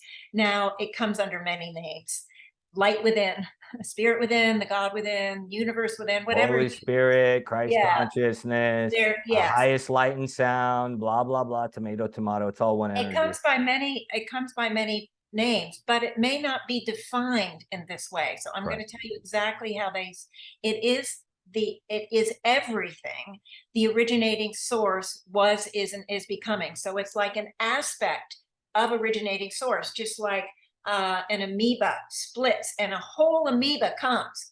You're getting the whole of originating source, what it was, is, and is becoming in that pure soul essence. It's like the first amoeba that every amoeba split from, in other words. Yeah, exactly. So every single soul, from the lowliest level, from minerals, we were all minerals first, has this pure soul essence. Now, we're not conscious of it till we get into the human kingdom. It's the purest, most perfect, and most potent point of power that we carry. This is the heavy hitter. This is what does the work. It's not me. I'm that stable hand. I'm leading you to the water, so you have the choice to take in, utilize the light, but it isn't me. So, and the light is your own pure soul essence. So first we focus on that. The focus of attention is the turn on switch. That's why we don't say it like A, B, C, D, E, F, G. We want to focus on the light. You can use a symbol, spark of light, flame of a candle. I use a symbol of the sun years ago when I used to do it. Now I don't need a symbol. It just comes in so quickly because I've done it so much. But that's so powerful, the sun. It helps connect you with incredible power. So you can use a symbol, or you can just say the words, I am my pure soul essence, but focus on it for a moment or a few moments. Okay. Then I am my higher selves. Those are the more, and there's more to it, but right now just think of it as the more highly evolved parts of yourself. They also carry divine energy, like the pure soul essence. It's divine energy. Divine simply meaning not related to religion, but related to frequency. Pure because frequency. The human frequency, the human is free will. The higher selves, your pure soul essence, has in the divine will level, and it won't trespass the free will ever unless you invite it in. And that's where the focus of attention is. That's saying, I allow you in. Focus on first the pure soul essence, that symbolic light, then the higher selves. I am my higher selves, and then I am the originating source of all there is. We are connected to all there is 24/7 in perpetuity, never is lost. But again, it's the focus of attention. We are connected to the internet 24/7, but we only focus on it when we need it, right? It's the same thing. Now, the internet gives us global access, the focusing on the connection to the originating source, and all there is gives us such a infinite reservoir of access to divine energies. So those are the 3. So this first part of this, let's say the way you walk them through it. So the amalgamation seems to be like if a leader is running around every day from the moment when we wake up, this probably is helpful, right? Because we need to amalgamate means to bring it all back into this one ball, so to speak. So it seems like this is helpful throughout the day. Is that accurate? Because it's like I'm scattered at any moment, and then this brings me back as a leader, all parts back here now. And then the 3 steps: focus on the light, the pure soul essence, pure soul essence. So number 1, pure soul essence. Visualize some symbol of a light. Use the sun, a candle, etc. Then the second, higher selves. Higher self. So then you imagine and you call in, as you said, you have to invite these energies in, these higher aspects of yourself. The energy is kind of coming down. And then third, originating source. Originating and source all there is. Of all there is. So that's kind of like a little bit of a cherry on top. In case I missed anything, let me bring all that back too, which then really feels like, because when I started to do this, holy cow balls, I mean, I was doing other techniques, and now I fuse even your techniques with all these others. Yes, yeah. I have many clients that do many other techniques. They do yoga, drum circles, sound baths, whatever.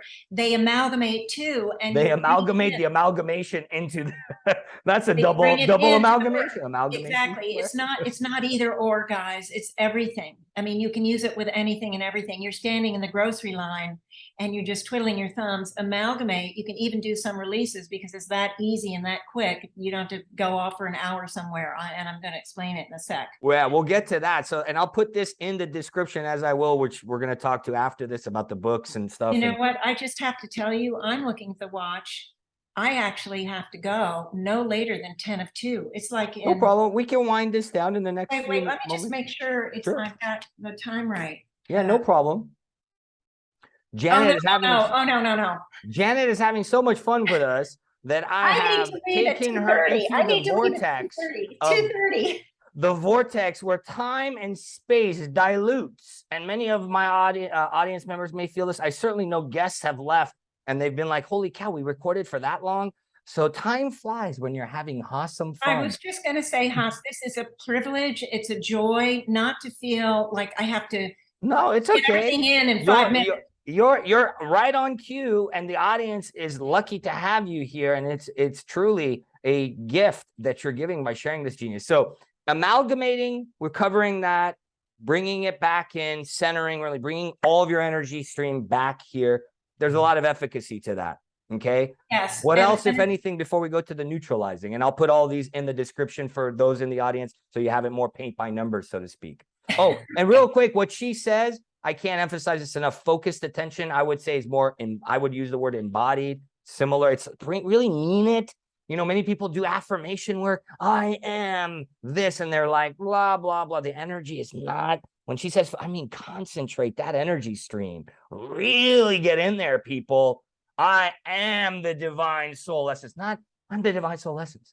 And so I really, really love that you highlighted that. And it's very impactful. Yes. First times I did this, everybody, as powerful as I was already, I was not that powerful. I need to admit some things. I will say these things will blow your socks off. All right. I'm hoping that when we do it, that people will feel the energy. Sometimes you don't. I was a rock for the first 2 years. Yeah, let's talk about that now. If I you was feel a rock. numb, I couldn't feel anything. And I'm sitting next to all these people in Joan's group who's getting, I see colors. I'm here getting this information. I'm seeing that. And I'm like, we've talked about that before, I believe, on the show, if memory serves me correct. So I love that you touched on that too, because we did talk about that preparing for the show, having a quick powwow. That it's very much, Janet said it, and I said, oh, okay, for you too, huh? Because here's the thing, I focused. I did the focus, and I saw things change in those 2 years, even though I couldn't see anything or feel any of the energy. At some point it clears up and I started feeling, and I'm feeling, I feel amazing now. But if you can't feel, I'm just encouraging you not to give up. This takes concentrated effort, as Janet said. And these are some of the tips that we were going to get to. These are things, Janet, for the sake of time, if you don't mind, I'll pepper them in. I mean, you're touching on it now, doing the inner work. I call it wax on, wax off. I think the analogy you used on our call was going to the gym. I know when you talk to me, God knows my second session with you, I came to her and I said, here's what I want. And then she sat there as a practitioner going, and here's the point, I'm about to draw it. Haas, you need to let go of assumptions and expectations of what this needs to look like so that you can actually access what you need to know from the higher selves. So this is another point that you're drawing out. Like, don't judge it. It's not going to look a certain way for everybody. You got to do the work, got to go to the gym, got to let go of those expectations. And you need to prepare for the shifts that are going to come in your life from this work that Janet is showing us. Well, Because this here, stuff let is very me, powerful. let Yeah. me, let me do my famous gym analogy. Yeah. Talk to us, Goose. I mean, not famous, but if you are 50 pounds overweight and you decide to get your body in shape and you say, I'm going to join a gym for the first time, there isn't anybody that thinks you go once or twice or 5 times and your problems are solved. However, with this work, there is sort of this magic bullet assumption that you just do it once or twice or a handful of times, and if it doesn't work, there's something wrong with either you did it wrong or the work itself. Exactly. Oh, I like that. It takes focus of attention. Now, what took me, I started in the 80s. The fact of the matter is that energy on the planet the frequency was much denser. And I'm finding now people are moving through what I did maybe took me 10 years in 6 months or less. If you have that focus of attention, if you commit to yourself, like you would commit if you wanted to get in shape, you'd commit to the gym. I love that. Let me pause real quick, because I would say the analogy there from a more, let's say, scientific analogy or allegory is it's like doing the gym, the environment of the energies collectively now in this time frame we're at versus 30 some odd years ago. And they, in the woo-woo space and the spiritual, the advanced state, they call that the harmonic convergence. If you're curious, that was in 87, the energy shifted. So it sounds to me like it's like doing weight on another planet, like going to the gym where the gravity is easier now. Seems like we were in a denser planet where it was like 5 pounds. In Mars, maybe lighter. Let's say, I'm not factual here, so I don't know exactly what you're saying. Yeah, Saturn maybe not. So if you're a scientist and an astronomer, you work for NASA, I don't know which gravitational field is accurate. Now it's more like gravity on the moon. Exactly. That's a good analogy. Yeah. And you can put up 5 pounds like this versus before. So I love that, because I actually say that to people, because truly the environment energetically is more ripe and it supports the accelerated nature of doing this work. Yes. It makes it easy. It's like God and the universe, the energies are supporting you. You got a spot in the gym. Janet, when she did it, she had no spot. That's why she's Arnold. Me, I was a lighter version. I had kind of a spot at Janet's along the way. That's why I'm a lighter Arnold than she is, so to speak.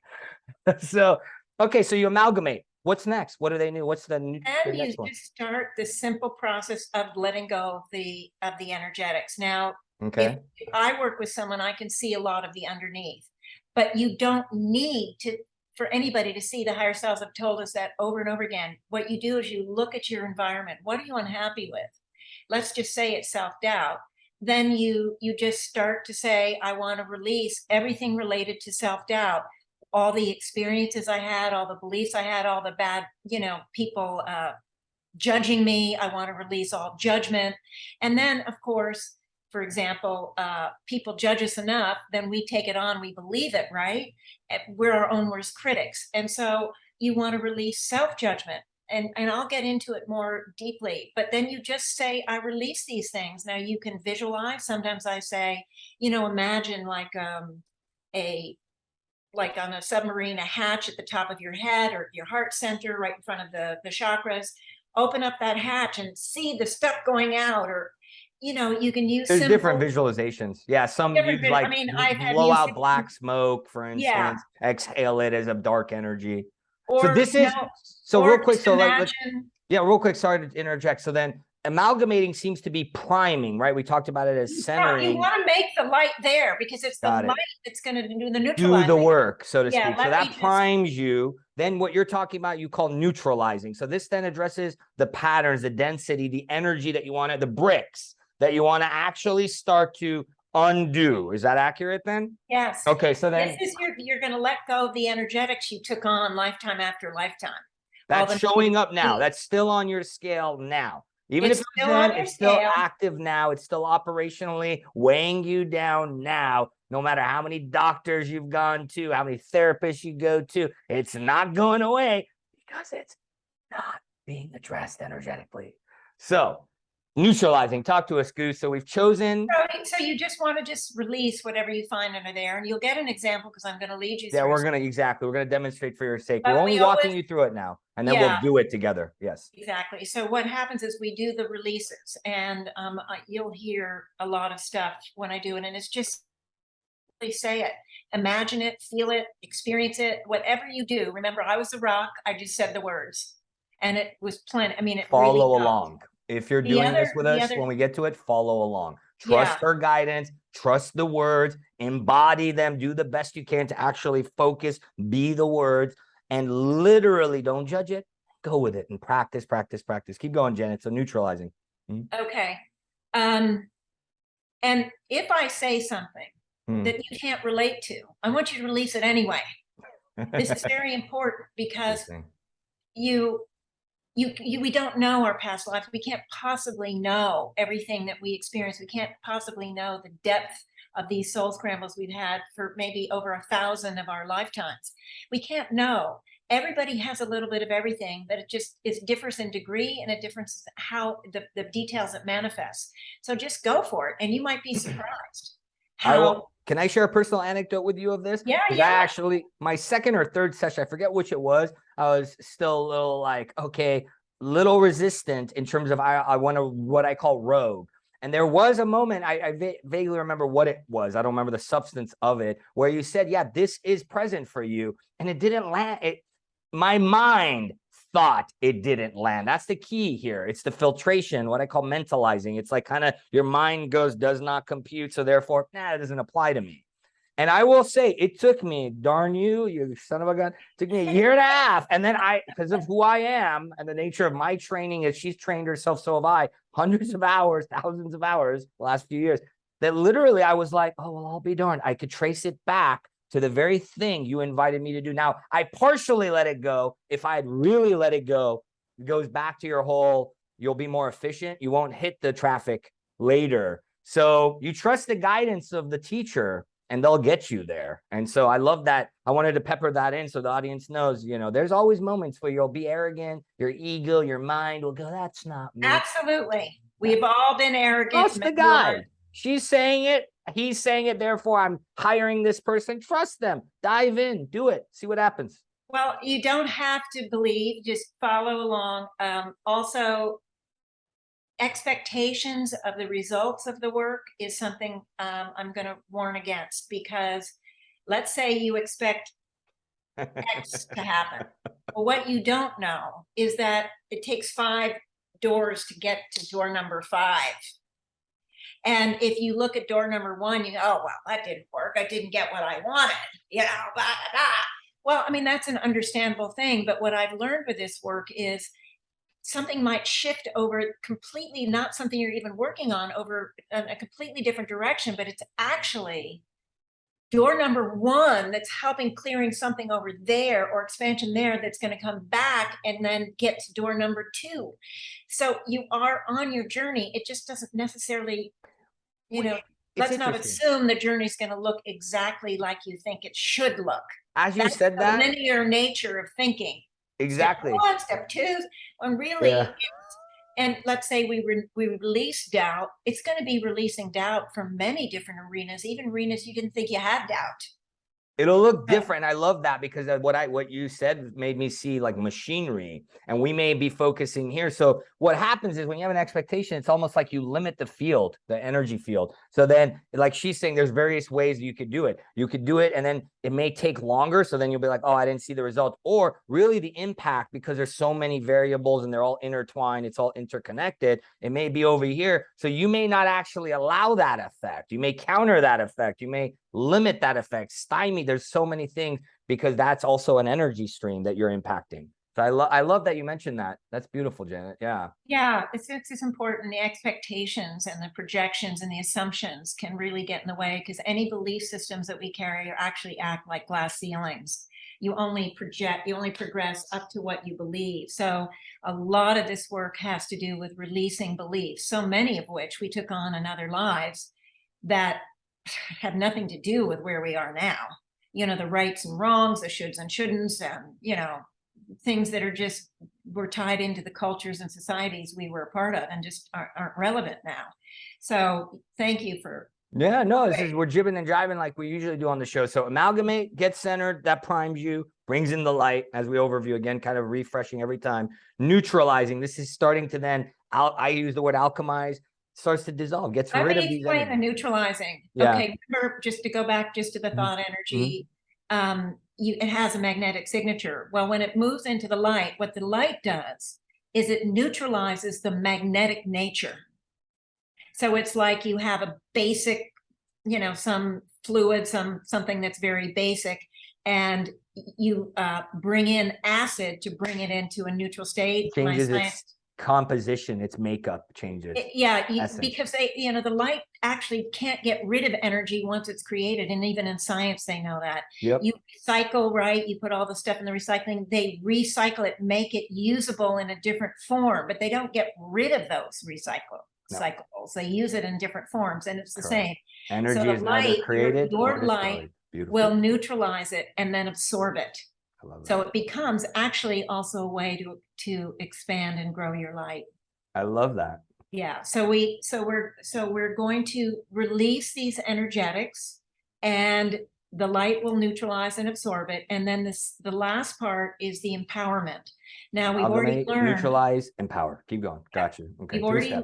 I'm glad you're reviewing all this. This is so great.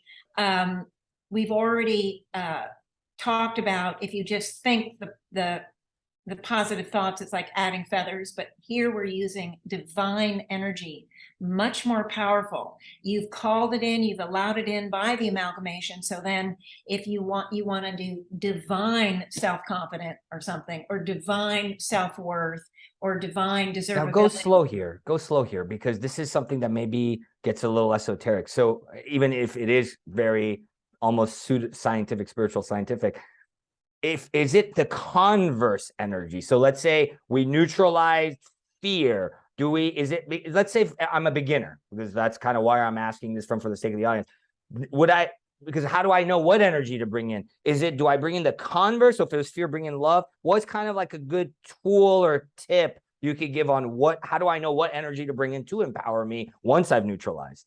You don't have to know. I mean, you can bring in opposite energy clearly, divine. Let's say you're neutralizing self-doubt, you can bring in divine self-confidence. I mean, you can use opposite energy, but I would also bring in something like divine love, divine connection with the self, maybe. So then you round it out. It seems like you add other components that'll support the very energy you're regrooving, is what I call it, right? It's like you're kind of exactly.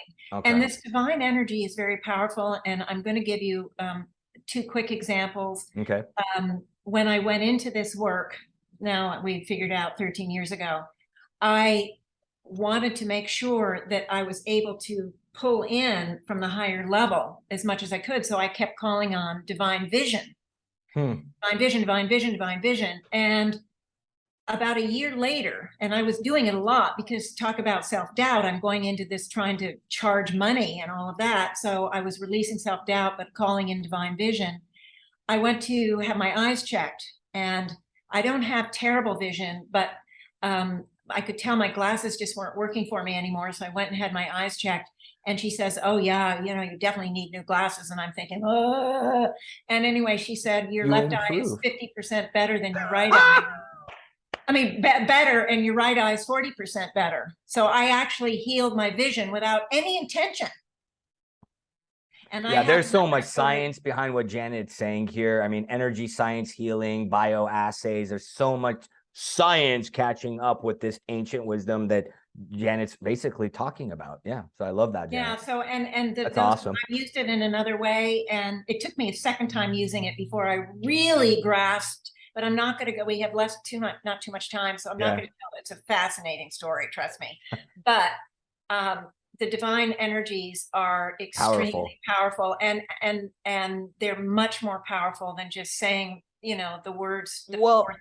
And I sense you meant another, correct me if I'm wrong, I sense you meant inner vision, and then so it's also another let go of the expectation and the assumption, because you're sitting there thinking what I would have thought. Come on, universe. I want inner vision. I want to be clairvoyant. That's exactly. Become biophysical, cellular. In other words, the divine energy is multitasks. It did help me.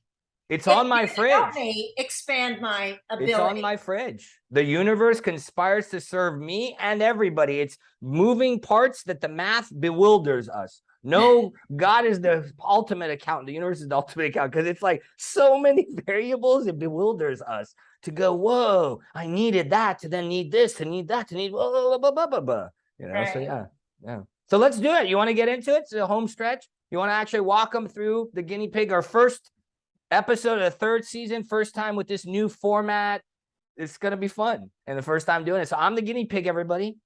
Hey. Well, I was going to do I thought we were going to do self-doubt. I can do it. I do need, that's why I said self-doubt. I need self-doubt. Well, what I'm going to do actually, Haas, is that I can do it on you personally, but I'd rather call in all the viewers, all the listeners, present, past, present, and future. I mean, there wouldn't be a past, but we're going spiritually gangster. All we're of going the viewers. big. But I will focus mostly on you and use you as sort of the guinea pig for the patterns that come up, but I don't really need to do that. So we'll use me as the local energy. We're still going to bring in the collective energy, so that what she means is, because we're all interconnected, if I'm not mistaken, what Janet's saying is she's also going to help you energetically, because if you're listening, your higher self will become present. We're going to call it in, which means you too can benefit directly, even if it's not exactly the energy we're alchemizing, neutralizing, and empowering. It'll still impact you. So I love that. You kind of did the catch-all, the universal catch-all. I'm going to actually amalgamate all of the viewers. All of them. Everyone ever, past, present, because the quantum field is non-linear. Okay, let's do it. No small feat. That's what I love about you. You're like me. It's very simple. It's so easy. You can. I know. That's what's funny about it. It sounds big. It's so easy how we do it. You're all going to be like, this sounds amazing. And then the simplicity is going to blow us away. So how do we do it? I'm a blank slate. I know how to do it. I'm going to actually shut my eyes, but no, in a way. Give us instructions. Give us step by step, and we'll do it together. So shut us. I recommend when you first do it to shut your eyes. I now can do it while I walk, while my eyes are wide open while I'm driving, but I've done it for so long. We're more masterful. Same with me. So for the beginners. The visual field can be distracting, and the focus of attention is key, as I've mentioned. So close your eyes. Okay. Okay. So I'm going to ask. Any special breathing? I know a beginner in the audience is probably thinking this. No special. If you want to do special breathing, do I need my yoga mat? Do I need my yoga mat? No, but you can use a yoga mat if you want. Again, there's no rules here. Oh, wow. This is so liberating. I love this already. The only thing is to simply activate the divine energies, because they have to be invited in, because you can't trespass this free will that we're carrying, guys. So that's really the only requirement. The rest of the time you can do it. And I'm going to use my words, but trust me, I do the amalgamation differently every single day.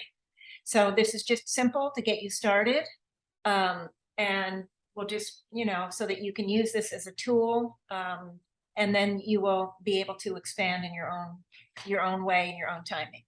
Okay, so I'm going to now ask that everyone quiet the mind as best you can. Take a few deep breaths. That helps. Let whatever thoughts, worries, concerns move out, be released, move into symbolically into the environment around you, and activate that focus of attention.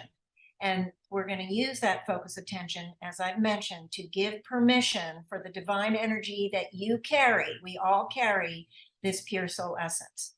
And you can see it with a symbol, or you can simply say, I am my pure soul essence. And I want you to focus on this inner symbolic light. And as you focus, the light becomes active. It begins to grow. It begins to expand. It moves in, through, and around the totality of your physical body, into each cell, into each organ, in each tissue, even the nanospaces in between these things. That light is expanding. I'm seeing really great. You're doing great, Haas. And I'm seeing others around. These are quote unquote future others, but I'm seeing that they are many down the line will be doing this exercise. And I'm asking that we just continue to know it's moving into the mind of this life. That's that human part of you that's alive now, that mind, all the energetic envelopes, the buckets, like Haas had said, and that light just continues to grow. And I ask that you continue to focus, and as you do, that light grows to encompass the totality of who you are at the soul level.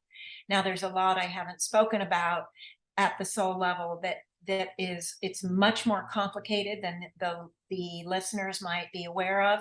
It doesn't matter that you don't know consciously, but just be aware that as you expand this light to encompass the totality of who you are at the mind, body, and soul level, it is creating a giant beacon of light, each and every listener. And right now it's you and I present. I see the light, but I'm seeing in the background many other beacons of light, many others that will be doing this exercise, joining us.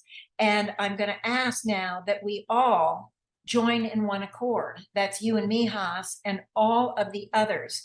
We are not just going to be beacons. We're now joining our light in one accord, becoming a giant array of light.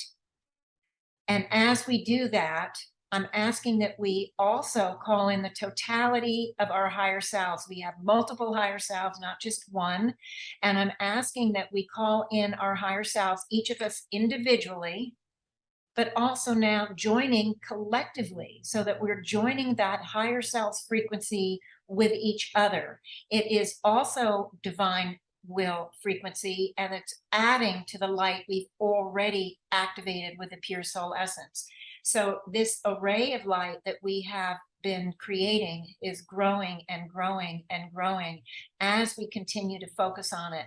It's very intense, it's very powerful, and we have one more step, and that is to focus on the connection we have in perpetuity with the originating source and all there is. This simply means that the pure soul essence that we all carry is now consciously, because we're calling on it, connecting to the pure soul essence of every single other soul at every single level, known and unknown. And the known is a tiny drop in the ocean of the universe. The amount of souls that we are connecting with is gigantic. It is a gigantic reservoir to an infinite degree of this divine energy. Now, with this energy and all other divine energies, as we call it in, it does de-intensify. The frequency does de-intensify, because it would just literally kill us off if it didn't, but it can't hurt or harm. Divine energy can never hurt or harm, manipulate, or control.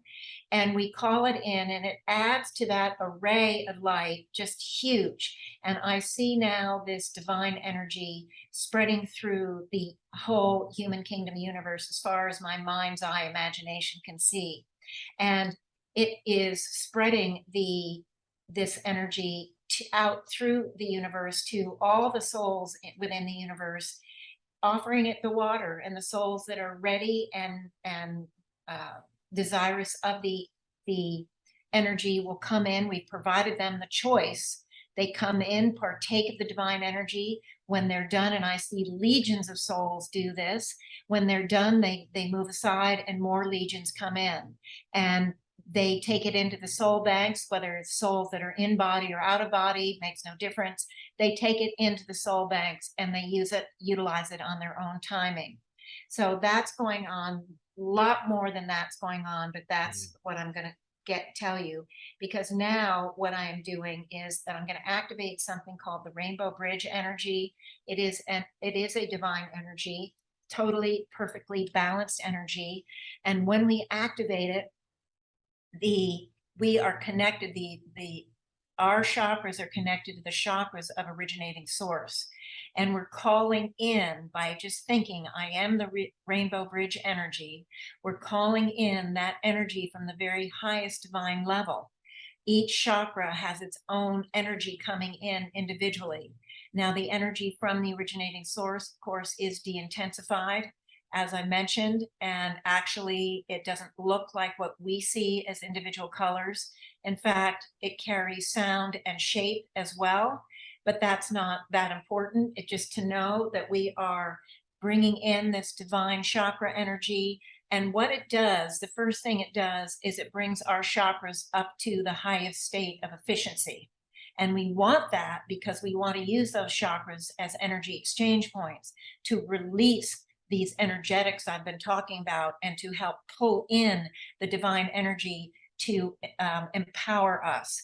So we want those chakras to be absolutely running as efficient as possible.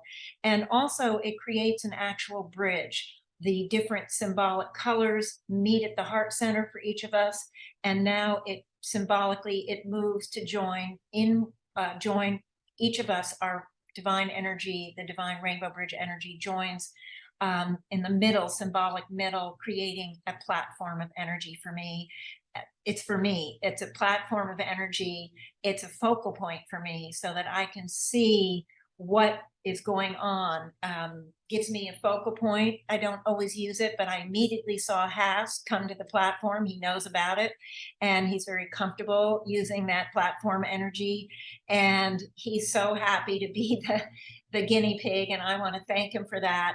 But around you, I see just, I don't know, I'm not good with numbers. I would say hundreds, if not thousands and thousands of others that have joined us in one accord that are also stepping forward so that whatever we work on with Haas, they also can be releasing and bringing in whenever we bring in to empower him, they will also be getting it. So I'm hoping all of you listeners will know that you've already done this exercise once, even when you listen to this for the first time. Okay. So, all right. All right, Haas, you're like wringing your hands, you know, where am I going to start? This self-doubt is just really hard. A lot of self-doubt comes, and I see that from you, this really deep intention to be all you can to help at the highest level. And so the worry and concern is, am I up to the task? Am I going to be able to do it? This is a field that, you know, I want to be as the best I can. I want to help as many people as I can. And so a lot of this self-doubt and worry is, can I do it? There's a lot of unknown here. So there's fear here too, attached to it, the fear of the unknown, the fear of,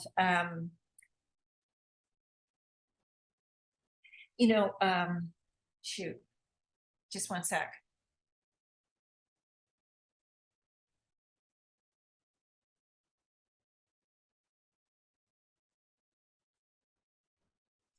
Well, it's just so tied to the self-doubt, fear of being incapable, not being able to do it, fear of doing the wrong thing. Okay, this is what's coming up. Fear of doing it wrong, fear of making a mistake, fear of being flawed, fear of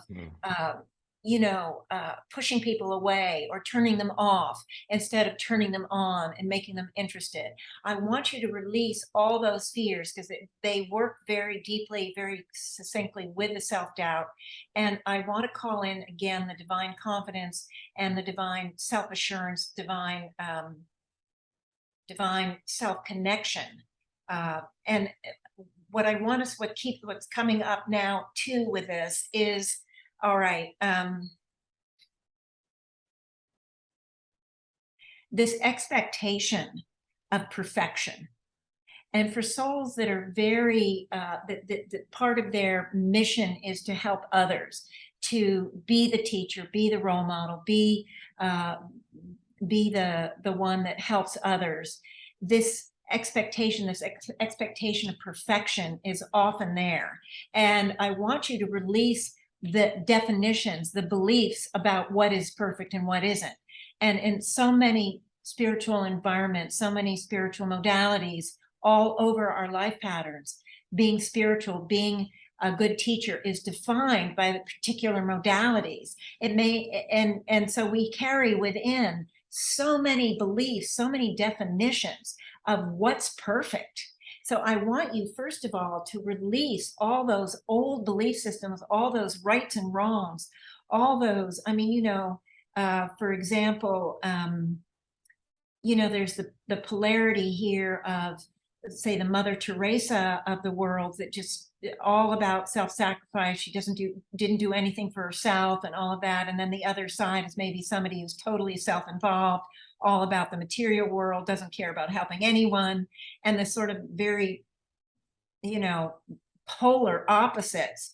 And the higher selves have said both sides are completely out of balance. We want to release these extreme beliefs so that we can meet in the middle, take care of ourselves and others.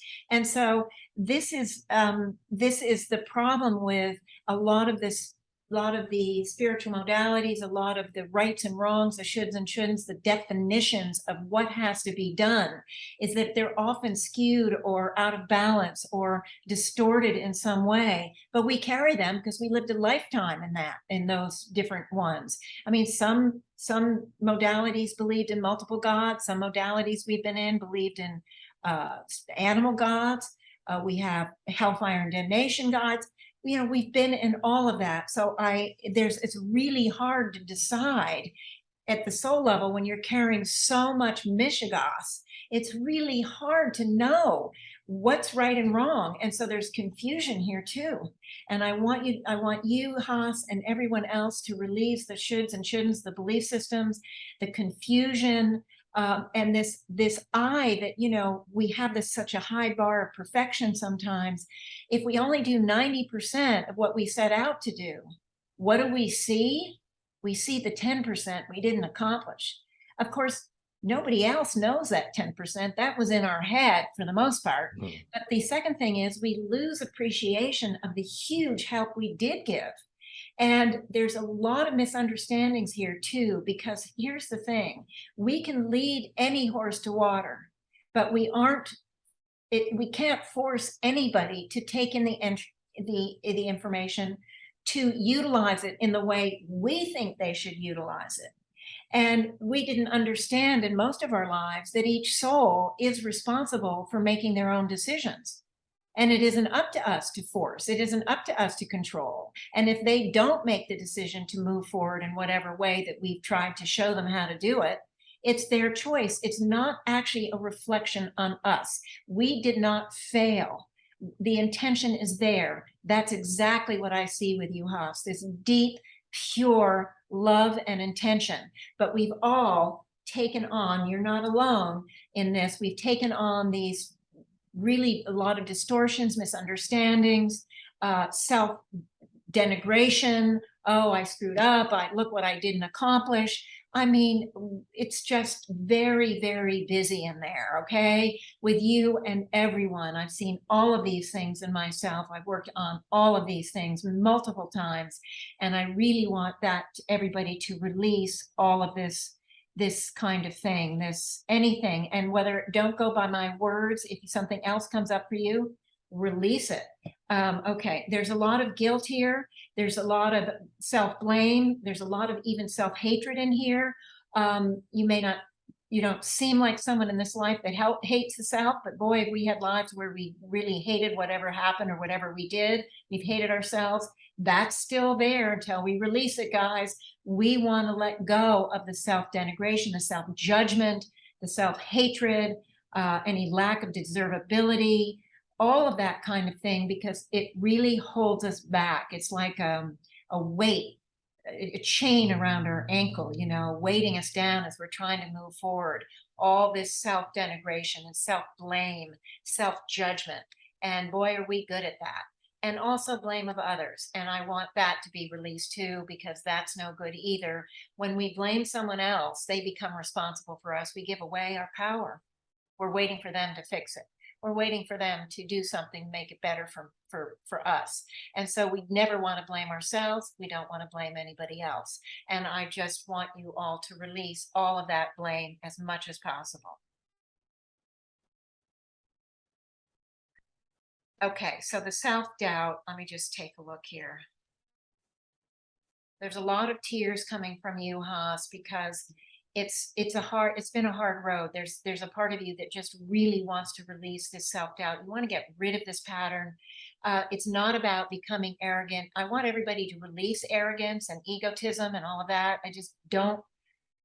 don't like those kind of terms, but the higher selves have said we've all been that way. Why? Because sometimes we come into lives where we carry this very high frequency, and the people around us just because we don't know in those lives, we don't understand.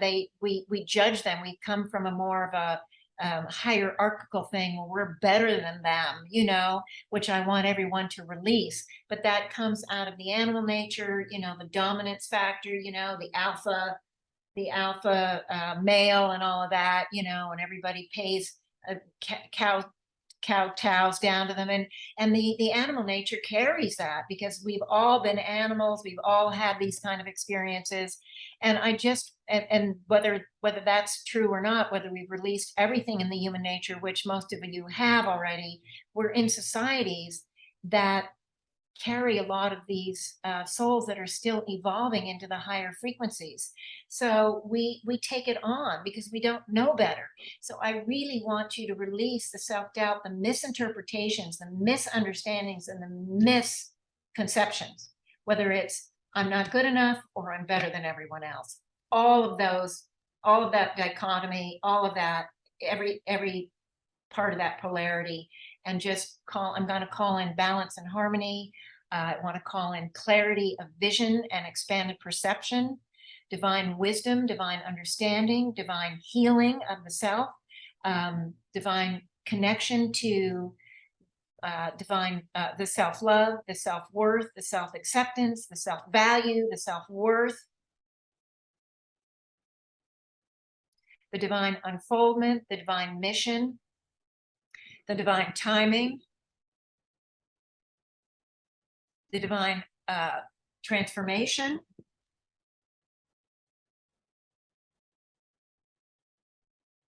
okay, I'm still seeing a lot of beliefs that need to come out.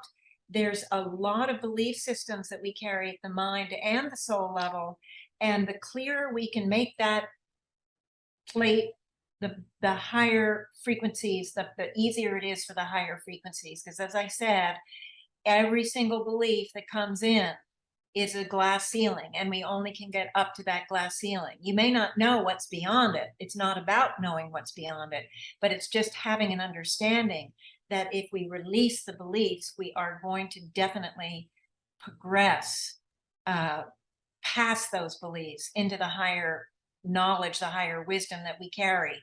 A lot of it is rediscovering what we already know, what we already have developed. There's a rediscovery process here too. So I want everyone to release around that, and you know, all those belief systems, and they're just so prevalent out there.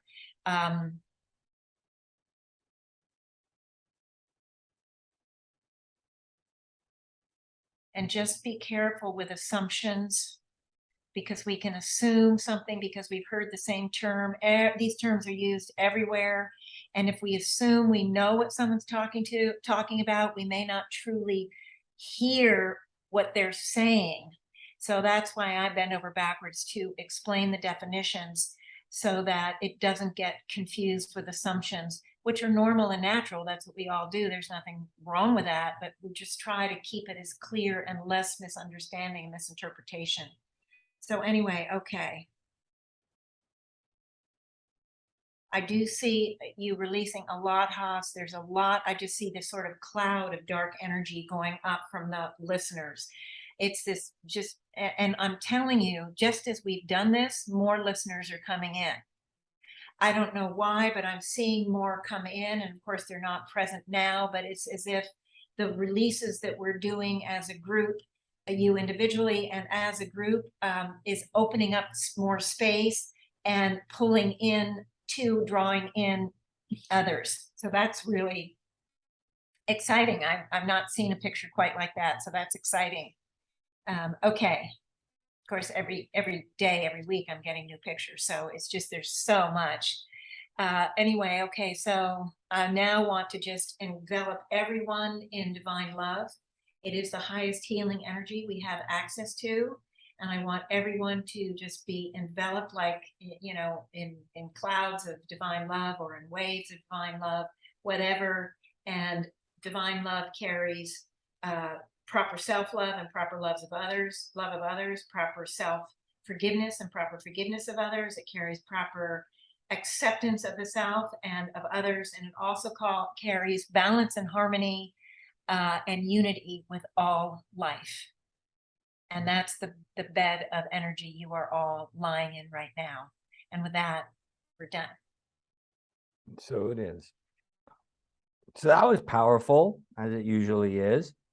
So if you're in the audience, you may all have had different experiences, and we do need to wrap up soon before we I'd have to go soon. So Okay. yeah. So here's what I wanted to do really quickly. I know you have a handful of moments left.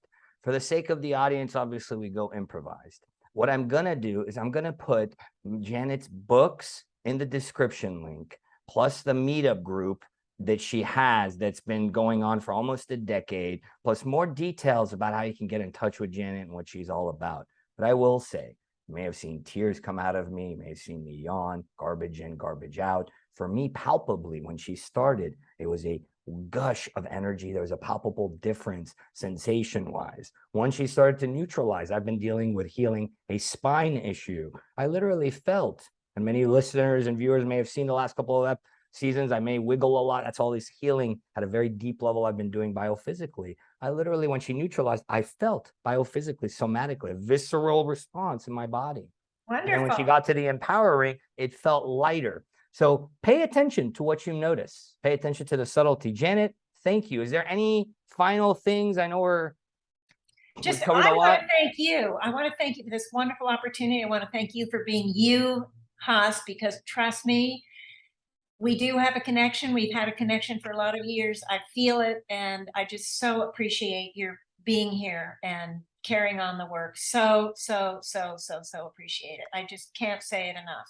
I love you, Janet, and it is an honor. It is truly an honor, and the resonance is mutual. I'm sure you all want to hear more from Janet. Alas, we're both busy people, and I have exhausted the big bulk of time that I asked her to earmark. So what I wanted to say is thank you, Janet, for joining us, sharing your wisdom. We will bring her back.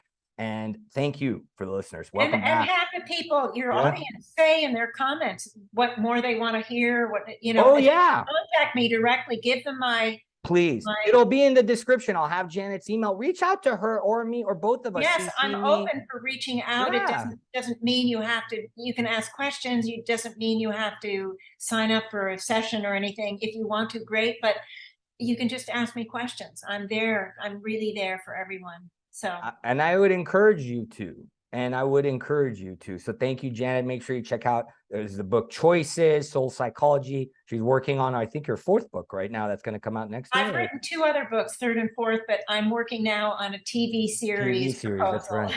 Yeah. So down the line, when we bring her back, there will be very much more advanced curriculum we're going to cover on the show. We've only been getting started, and even 3 seasons in, we're only scratching the surface of what my inspiration is guiding me to do here. So welcome back to the 3rd season, episode 1, Under Wraps. Thank you to Janet for covering a very vital topic, leadership energetics. What does it mean? How do I approach this pragmatically? So I hope you've been inspired, encouraged, and empowered this season. As you can tell, we're going to do much more of these practical, spotlighting the genius of our guests. Stay tuned. Many more powerful episodes ahead.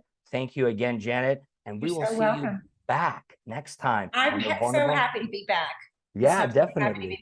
Definitely. And we will have you as an audience back too. See you soon. Make sure you go back to the other seasons. Check out, if you've never joined the show, subscribe to the channel. Most importantly, if you believe in this and you feel other leaders will be inspired, encouraged, and empowered, share this. Join in our mission. Janet and I are on a same mission to awaken leaders, awaken the consciousness of the planet. Important all mission. beings. It is yeah, important. And we need it at this time. And it has many different faces. It's not just one or the other. There's many options, thank goodness. Exactly. The more options, the more people you reach. Exactly. And each part of this project, each part of this collective mission, each of you is here to step into your part of it. So wherever you're at, we thank you for joining us. Thank you again, Janet. And I thank the audience as well for listening. And I just wish everyone